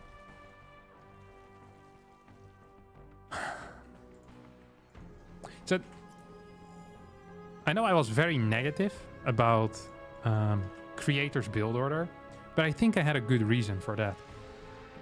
And I think in a way, this game shows why I was so negative about his build order. Creator had a build order which didn't necessarily get scouted. It's just like pretty generally Reynor with like a standard response managed to hold everything. And then the follow-up, despite Reynor not scouting that it was coming, and Reynor playing the greediest possible, going up to 82 workers, trying to tech into Mutalisk. Like, it's legit the greediest thing you could have done. Reynor still didn't die and comes out ahead. So, if you can't kill someone that is blindly going up to 82 drones and Mutas, and tries to go up to 8 gas, you can't kill them, then your attack isn't good. Like, what is your attack good against then? If your opponent stays on 66 drones, you die because there's too many units. If your opponent goes 75 workers, they have too many units and they have the ability to play proper macro from there. Like, it seems like your build is good against nothing. Only if your opponent doesn't macro properly do you manage to get the W. And, well, trying to have your opponent not macro properly when your opponent's name is Reynor or Serral usually is not going to happen. And thus, I disapprove of that build. This Disruptor is going to get sniped, and there's 5 Immortals, which is actually quite a lot. 5 Immortals is more than 4, which is more than 3. 3 is already a good number. So imagine what I think of 5. The problem is just that there's so many Roaches and Ravagers right now, and with the Biles you can constantly deny DPS from your opponent. So you throw them down, they need to micro out, or they're tanking the Biles. Now, Creator has decided to stop microing his units altogether, and it's going to lose 2 Immortals there, 1 Immortal. It actually has somewhat held this, but at the same time is losing 10 workers. That means that right now Creator is completely all in. I don't think he has the forces to break his opponent. Reynor transitioning during all of this as well. This was more like a poke than an all in, you know? He's like prodding at him with a stick. And then when Creator says, aha, now I have your stick, Reynor pulls out the gun and shoots him. Oh! Oh, that was a big Purification Nova though. Prism is still gonna get taken out. This got a lot closer due to that one Disruptor hit. Uh-oh, I might have spoken too soon. I might have spoken too soon. There's a lot of drones on the map, but that Disruptor hit was absolutely massive. We are playing on the Western United States server, so Reynor's going to be playing with about 210 ping, I think, from Italy. That definitely contributes to all of that. Drones are now being pulled off the line. Prism has no reinforcements available, because, well, there's no Prism. More Roaches are on the way, 11 more to be exact. Outmining is still happening over here as the Mutas continue harassing, taking out worker after worker after worker. Drones tank a lot of damage against Stalkers in particular. And there's still 4 Immortals in the back that now start fighting against drones. 83 army supply against 61. Roaches coming from all directions at the same time. Blink forward here as one more Immortal should get targeted down. The final Immortal has no barrier available, but I don't even think it's going to matter. Reynor drops the ball in a big way. He was about as overconfident as I was this game in his abilities, and just to kind of move across the map and win the game, all it took was one big Disruptor shot to throw a wrench into all of that. Now the worker count is completely even. Reynor actually, he's dead. He's 100% dead.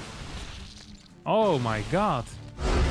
Blunder City, single G coming out of Reynor. Ooh, this is not a position he's gonna be happy to lose.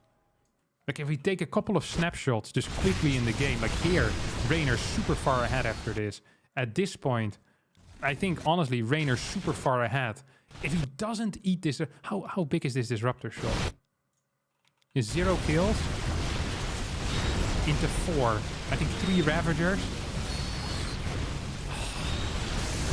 That was huge. There was no need for him to engage here either. The longer the game lasts, the better it's going to get, right? That was awful. I really should quickly piss off here. Into the... So I can get a next lobby invite. Yeah, I think Reynor went a little bit too hard into that. If he gets the snipe on the Disruptor, I still believe he's fine, but he doesn't need to either. He can just delay with Roaches forever. He has the Mutas on the other side. He's up in workers. Has loads of production. Yeah, next map is going to be Dragon Skills and will be played on Central United States. So a much better server for Reynor. It's going to have about 130, 140 ping to that. Good lord. Thank you, by the way, Drone, for that 100 Swedish kroner. And he's saying drones are superior. Did Reynor just lose from a winning position because he didn't dodge a single Nova at 200 MS? Well, there was a lot of things he could have done better, or he could have played more intelligent. But that definitely did, yeah. I mean, that is one moment where if he would have done things different, he probably would have won easier otherwise. He could have been in a better position in the early game by not over-droning or by not trying to go into Muta, staying on higher roach count initially. I also think he could have had a better...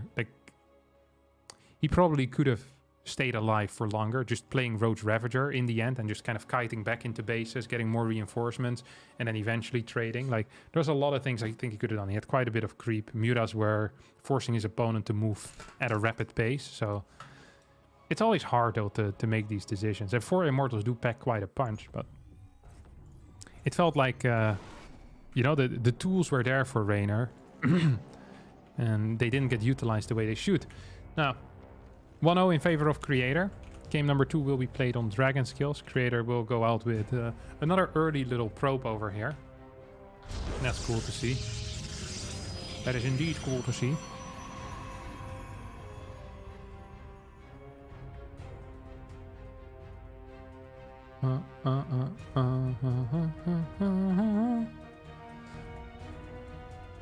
So it's gonna get the block off.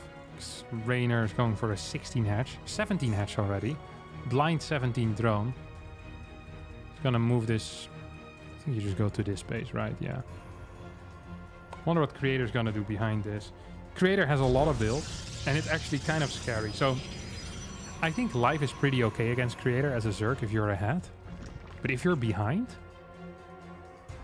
I don't think I would quite enjoy that, because he has so many different builds, and despite them not being necessarily the strongest, they do kind of synergize with one another. So his builds where he shows like a quick warp gate and goes into a 1 base or like a 2 base all in. He has builds where he shows quick warp gate and builds 2 stargates and goes into Mass Phoenix.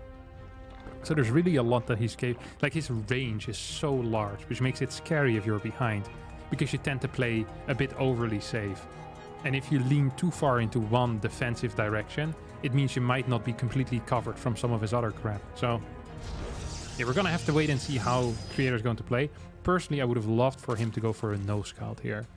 Just like, take a lead and really start frustrating your opponent. But that's, of course, not what's happening, so. Yeah, it is what it is. That's going to be what it is.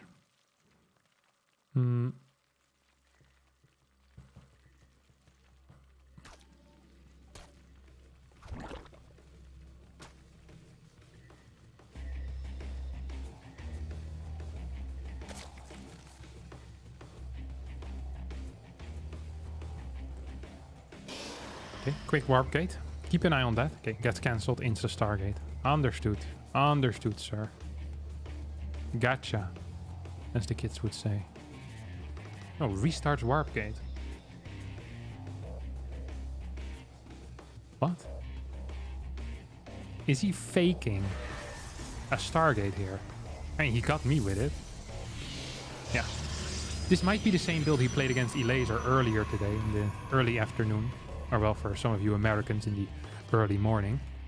And for the Asian squad that's watching, that's going to be probably in the early evening. I don't actually know what time it is right now in like Korea, Australia. Probably pretty late. I'm so bad at time translations. So it's going to be a glaive build. Earlier he did 4-gate glaive into Dark Shrine. So if Reynor paid attention to the match earlier and he sees this, he should be capable of kind of figuring it out. It's also possible that it's going to be a different follow-up. So like a 4-gate glaive into a Robo Bay or a 6-gate glaive. I'm almost getting 6-gate glaive vibes over here. You know what I'm saying? Big bam, throw in a couple of extra gateways. Poof. Because he's pulling out of gas completely. Could also just be a vanilla 4-gate. Technically possible. No Dark Shrine quite yet. Road Warren, 354. Reynor ain't buying this, is he? No Spore. Sees no Oracle yet. Reynor ain't buying this.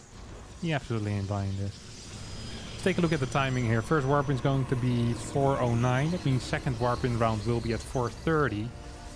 So 4:30. Well, actually, first warp in round is too late. What? More like 4:18. So we're gonna get a 4:38. That's actually pretty poor. That is piss poor. 4:38 second warp in. 8 adepts at 4:38 is not enough. We don't have a second gas. We don't have links either. Reynor is playing this extremely greedy at 44 drones without any real way of defending. He should be fine, but this was uber greed. If this build order was slightly tighter, Reynor might have actually died. We have the double spores. This build looks so bad that I think Reynor believes there's going to be a DT follow-up. That's why we have so many spores here. Another 4 adept warp in comes in into the natural this time. Actually, nice movement. Pick it up. Hello. Can we micro this? Yes, we can. 8 more drones. Reynor really was playing with fire here. I don't appreciate this one bit. I don't appreciate this one bit. He really, really was playing with fire. If Creator's build had been a little bit tighter, which I think it could, this would have been pretty okay for him. This would have been real good for him even. And now, I mean, Reynor is just really far ahead for no real reason except him, yeah, playing overly greedy. That's not cool. 50 workers, gonna go up to 53. So we see no extra worker production here from Creator. You see that? No extra worker production. Just adding more gateways, getting an Immortal. This Overlord hasn't really scouted anything in quite a while. So he's going for a 6-gate Immortal push behind this. He's gonna come in with 2 Immortals. Gonna come in clean. More drones on the way for Reynor. Has no scouting info yet. Still waiting for his pneumatized carapace to finish. Cancels it. Takes another gas. Takes a fort base. Starts an Evo chamber.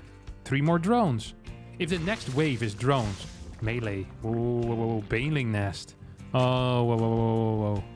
Oh, whoa, whoa, whoa, whoa, whoa, whoa. 8 more drones. He's in trouble. He is completely blind right now. He is completely blind. Can you hold this with 66 workers? I don't know if you can. I don't know if you can at all. He has no vision. He's gonna go up to 70. Uh-oh. This could be a 2-0. If this build order is worth anything, it should be capable of killing a 70 drone Zerg player. Look at the adept count though. This is it. This is over. How's Reynor gonna hold this? I don't see it. I ain't seeing it happen here. No, no, no, no, no. Baneling Nest does finish up. Should start them probably. There's nothing here. There's no units. Immortal's gonna join in. Cancel the shade. Cancel the shade. There we go. Correct control here out of Creator. He absolutely has this. No? 61 army supply to 62. Needs to be careful. He's gonna finish the shade. That means his army is now split. This Immortal is taking damage. Goes down. Second Immortal is not shooting at all either. Reynor's drone control has been good. The one thing he can lose is drones. He had loads of those. What is the Creator doing here? This is chaos, but not the good type. Did his Immortal die? Second Immortal goes down. He has no damage output left whatsoever. Prism now under heavy fire against 4 queens is going to survive ever so barely. 108 supply against 88. I have no clue how Reynor is defending this off of 4 bases, 70 drones, plus 1 melee being researched. But I think he might just be doing it. He lost 15 workers. He's gonna lose maybe a couple more. He's lost a lot of mining time as well. Let's not understate that either. This fort base could be in some trouble. This fort base is perhaps in some trouble. Roach is now moving over. Glial reconstitution not done yet. Hasn't even started yet. That's the Roach speed. But the Reynor hangs on by a freaking thread. This was not holdable. This isn't supposed to happen like this. Poor execution here out of Creator. Finishing that shade well, it's the beginning of the end. I think what you can do is finish a part of your shade, so like 2 adepts over here, 2 to the main, because if there's 2 adepts, you need to send roaches, and that means you have to split the roach count, which is very difficult. Yep, this prism's gonna get taken out, these 2 adepts drop in, but once again, Reynor is back to a decent drone count, has managed to inject during this entire period, and that's why he manages to remax so quickly. Now we're in a situation where +2 is on the way, bailing speed is on the way. I think Creator is dead. He went for an all-in. I mean, there's 2 options here, right?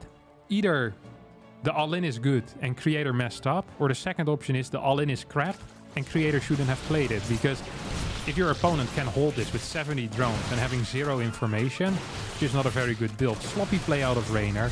This is the one thing I will say. Not proper scouting at all after a very solid hold early on.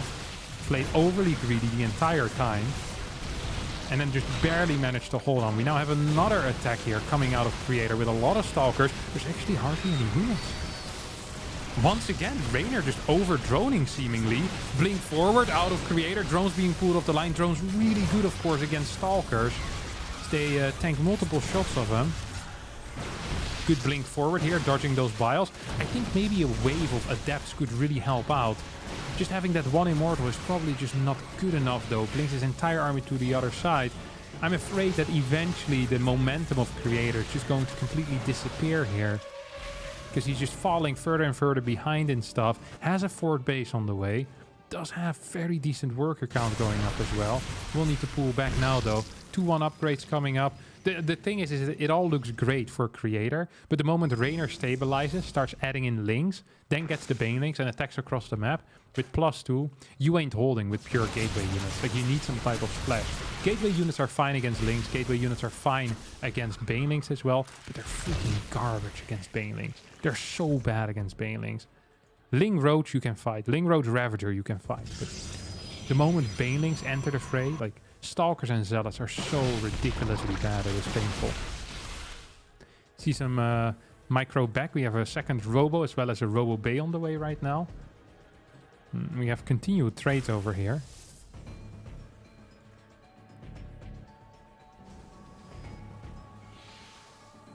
Kinda wild indeed. Zealots moving in towards the main. There's no speed yet for those Zealots, no speed lots. No quick lags yet. Zealot lags hasn't been researched. Honestly, Creator is doing a great job at staying alive, but I have no clue how it's going to hold any push towards the base. Batteries and cannons seems to be the answer. Colossus are coming out soon as well. We have more gases coming down. This Prism is doing a phenomenal job at keeping his opponent at bay. But that party has now ended as well. I'm loving this positioning on the Stalkers, by the way. Just saying, hey, if you want to attack, you first have to kind of force these Stalkers back. You see these Banelings just moving forward. Just move commanding forward. That's all they need to do right now. There's no splash. You can't kill Banes if you don't have splash. This is the #1 rule. And Colossus are not sufficient. They're not going to be sufficient at all. 73 works to 72. And we'll get a blink or 2 back. Poof, poof, poof, poof, poof. Yeah, game.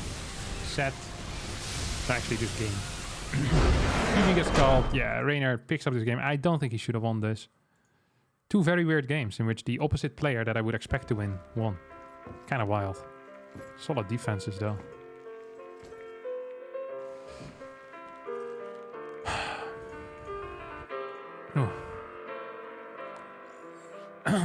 Oh, sorry, I missed some donations, by the way.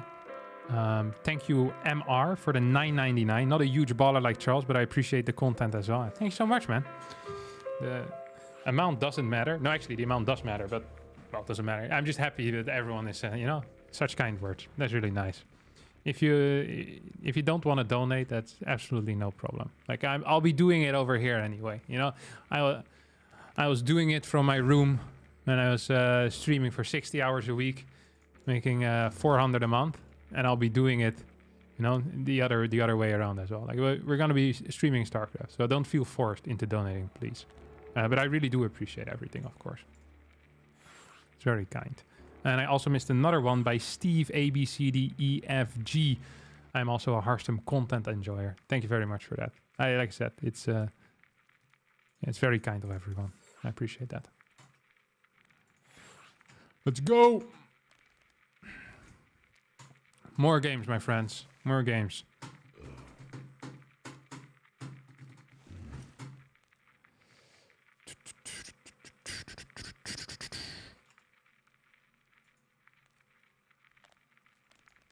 I have no house, but here's my next monthly rent payment. Yeah, please don't. Thank you very much, Jacques. Jacques de Rand for the 30 Zuid-Afrikaanse rand. It's great that your last name is the same name as your currency. It is something beautiful, isn't it? Hello from Cape Town. Man, the South Africans showing up in force here. It's crazy. Okay, final map's going to be Royal Blood, by the way.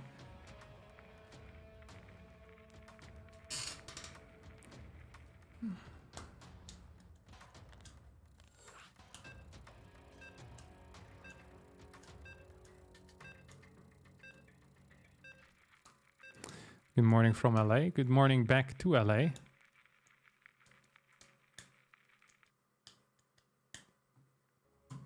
Been to LA a couple of times. Well, I don't think I've actually ever walked around in Los Angeles. I've driven around it. There used to be an ESL studio in... What is this place called?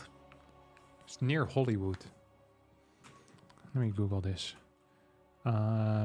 Places near Hollywood.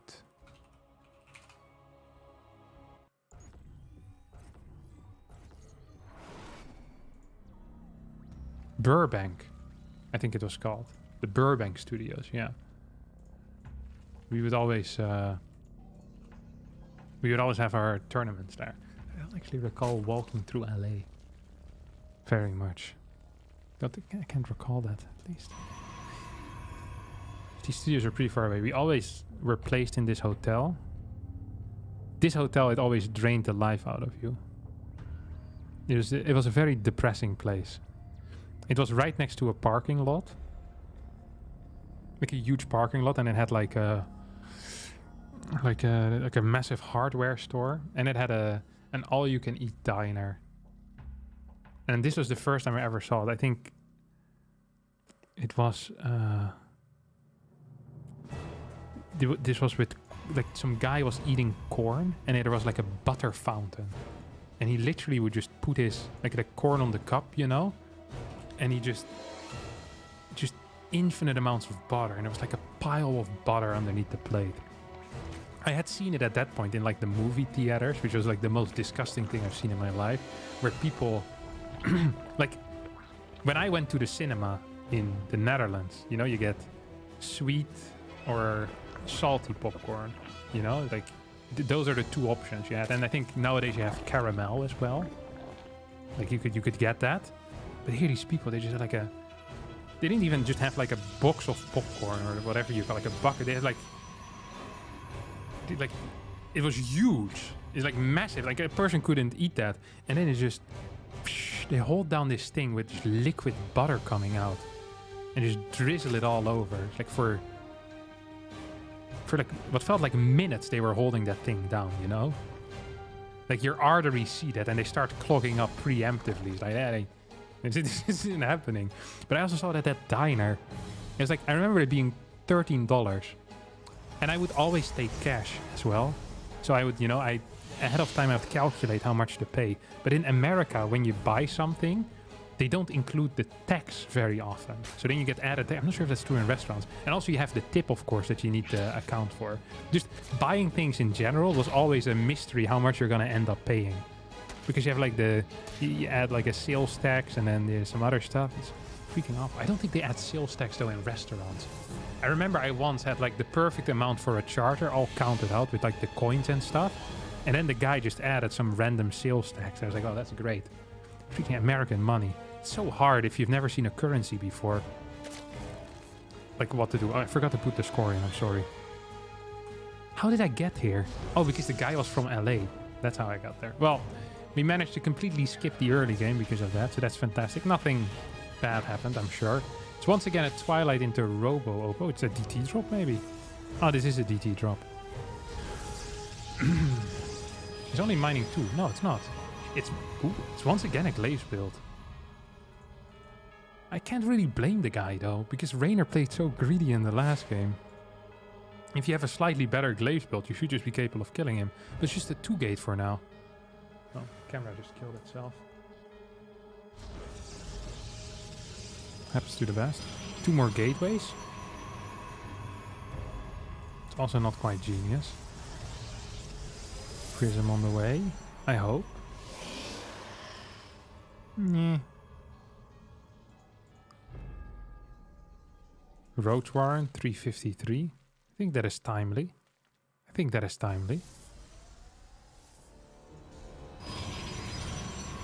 This is... this is such an obvious fake gas as well. I'm not sure if it's a fake gas, but always when you take the gas closest to the scouting overlord, I think you should be asking yourself, how real is this? You know, like, what are we really doing here? You see, this time Reynor is stopping droning much earlier. Last game it was 44, this time it is 39. This time Creator is also hitting much tighter. You see that? 430. He got the warp in at 438 last time. This time he gets 433. So that's 5 seconds faster. Had Reynor done the exact same thing as last time, I think he actually would have died.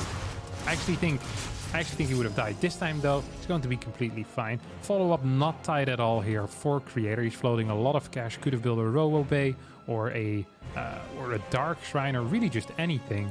But he's not really getting anything whatsoever, which is very surprising. Getting a really fast third base, which is awful. You need some type of follow-up tech, and he ain't getting it. We now have a lair coming out of Reynor. So, what does that really look like, huh? What does that really look like? It makes you wonder. Blink, Forge, all of that good jazz. All of that good jazz. But you know I'm all about that base. No trouble. Forge guy. The drone count here is going to be insane. It's going to be like 66 drones. Do we have an Evo yet? No Evo yet. Now goes down. It's a little bit late for my taste. I can see it though. +1. Blinkers. Third base.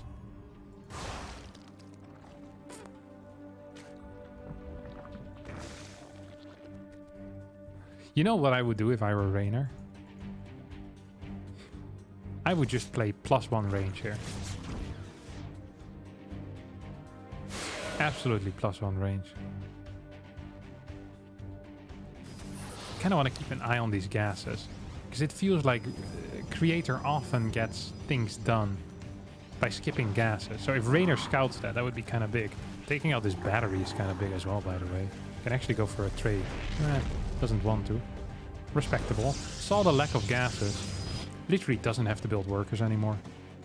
He can stop the worker project for now, you know?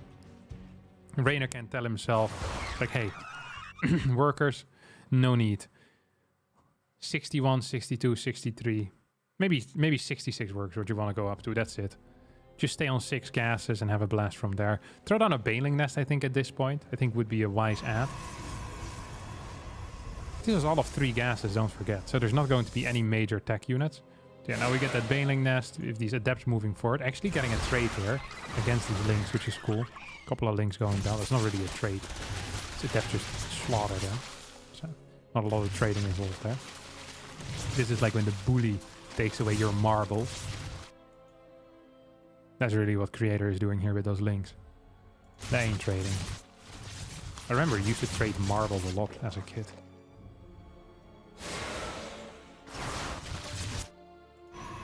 Never got mine taken away. We used to bet with them as well. You know, you play with the marbles, and then if you won, you got the other guy's marbles. If you're very good at playing with the marbles, then you could do a lot there. Oh. Prism moves back. Second robotics facility as well as a Robo Bay here coming out. We have an infestation pit. Reynor has sneakily droned up to 79. It's kind of a gradual process. He played it very safe. Now has the ability to go for a late game if he wants to, but also has the ability to still execute a Baneling push, I think. There's no real need because there's no fort. This is something we need to keep in mind. If he gets the Hive and his opponent goes for Colossus, Reynor's in a phenomenal spot. Yeah. He's in a phenomenal spot. Thermal Lens is not going to finish in time before Vipers will be out, so... I think Reynor is in an almost unlosable position right now. Almost unlosable position. No real follow-up pressure at all out of Creator. Hasn't even really tried faking things. Slow fort base on top of that as well. So altogether just not looking great, to be honest. Thermal Lens is about to... well, it's not about to be done. It's just started, basically.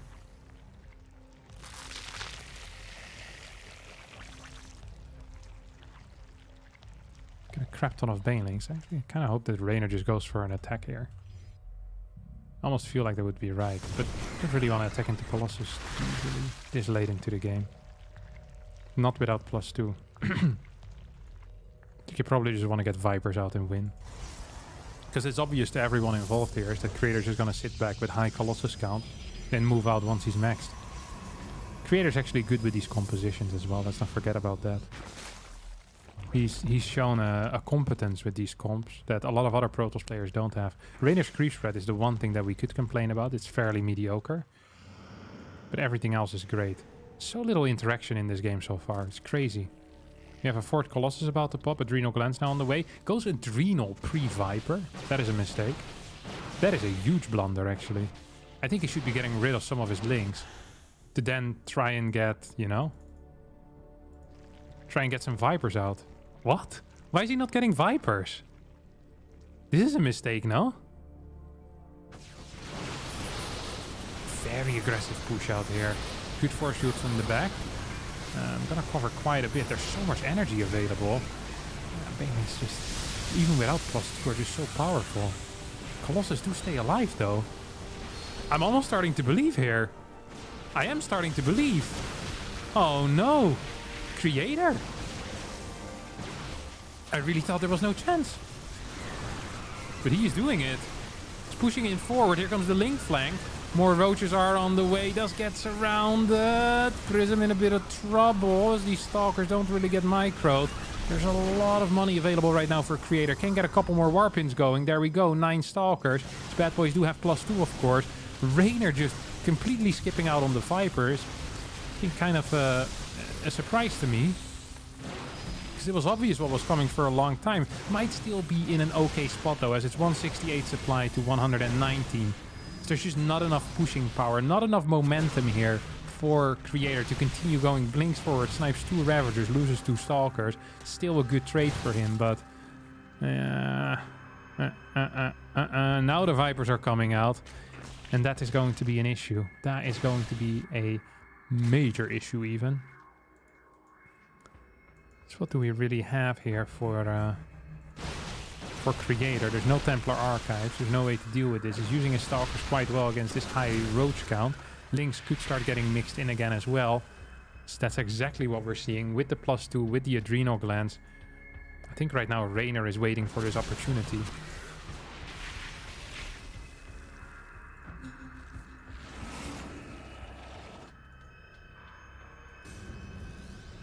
We have 6 Stalkers up here. That's high tier. Blinks back. Also high tier.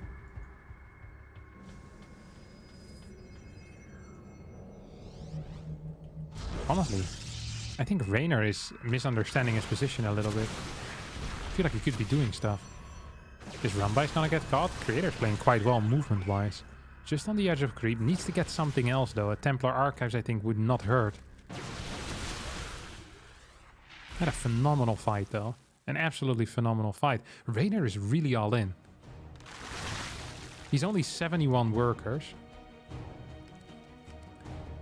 Honestly, if there was any amount of Templar with Storm available, I would be giving this to Creator big time. He's now taking the extra gases. Oh, big setup here with a flank. Beautiful little recall. He's gonna lose 6-7 Stalkers in the end. More Stalkers are being warped in. It's going to be max supply versus max supply, but I much prefer Reynor's army here. Am I wrong? We're thinking that we could be something for real. Yeah. Oh, force fields. Not good. Non-existent. As half of Creator's army is idling, all the probes go down. And I think Reynor gets a major W over here. Probably shouldn't continue pushing as hard, because his opponent is all in no matter what. You can probably regroup for a little bit. There's actually no larva available for Reynor. There's actually no larva at all available for Reynor, and he stayed a little bit too long. He legit has no larva. He has no larva. And he's building a lot of units, but there's no backup larva. And now time is of the essence here for Creator. I don't understand why Reynor stayed so long with his roach army. He just killed 30, 40 workers. Going back home would have probably been the play. Would have been the play that would have secured this game 100%. Now, in a little bit of trouble as all of these roaches are trying to get together to the main army. Once again, Creator seems to be doing the pretty much impossible as 22 Banes get morphed in. Banelings are very powerful, of course, but if the splits are okay, well, there's no splits yet. Now we're getting some splits. 74 army supply to 60. The army supply is about even. Colossus gonna get caught here. No! Good control out of Creator. GG! Creator wins an absolutely impossible to win game. How is this possible? Holy crap. What? Well, that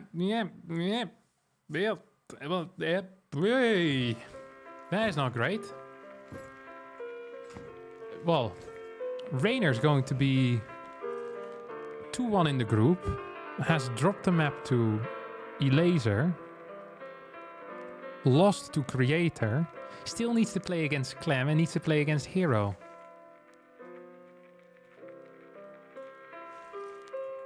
Wow.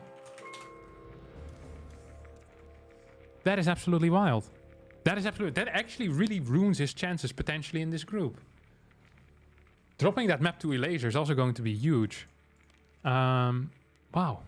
I had not expected that at all. What a comeback. Holy cow. Thank you so much, Mr. Cap, by the way, for the $49.99. Thank you so much, everyone, for the donation. I really appreciate it. I sadly am going to have to go. I need to eat, I need to walk the dog as well, and I have to play the EPT in about an hour from now, so all of that is going to be quite tight. I also still need to edit and upload today's video, so yeah, if I want that to be uploaded before 10 o'clock, I will need to go right now, and I kind of do want it to be uploaded before 10 o'clock. So I'll thank all of you for watching. I'll probably be back tomorrow, although I'm not sure for how long. It's going to be the second half of the group. If you still want to watch the final series of today, you could go to Twitch. I think, let's have a look who's watching. Rotterdam right now is streaming it, so twitch.tv/Rotterdam08. You can also watch it in your respective languages. You can just head over to Twitch. So it's still one more game. I think it's Clem versus Firefly, which could be a pretty cool game. But yeah, I really gotta go. I have a lot of stuff to do still, and in about an hour from now, I need to actually play the EPT Cup. So yeah, thank you all so much for watching. I hope you did enjoy it. If you did, don't forget to hit the like button, subscribe to the channel, and I'll see all of you next time for more stuff. Thank you so much, and ciao, ciao.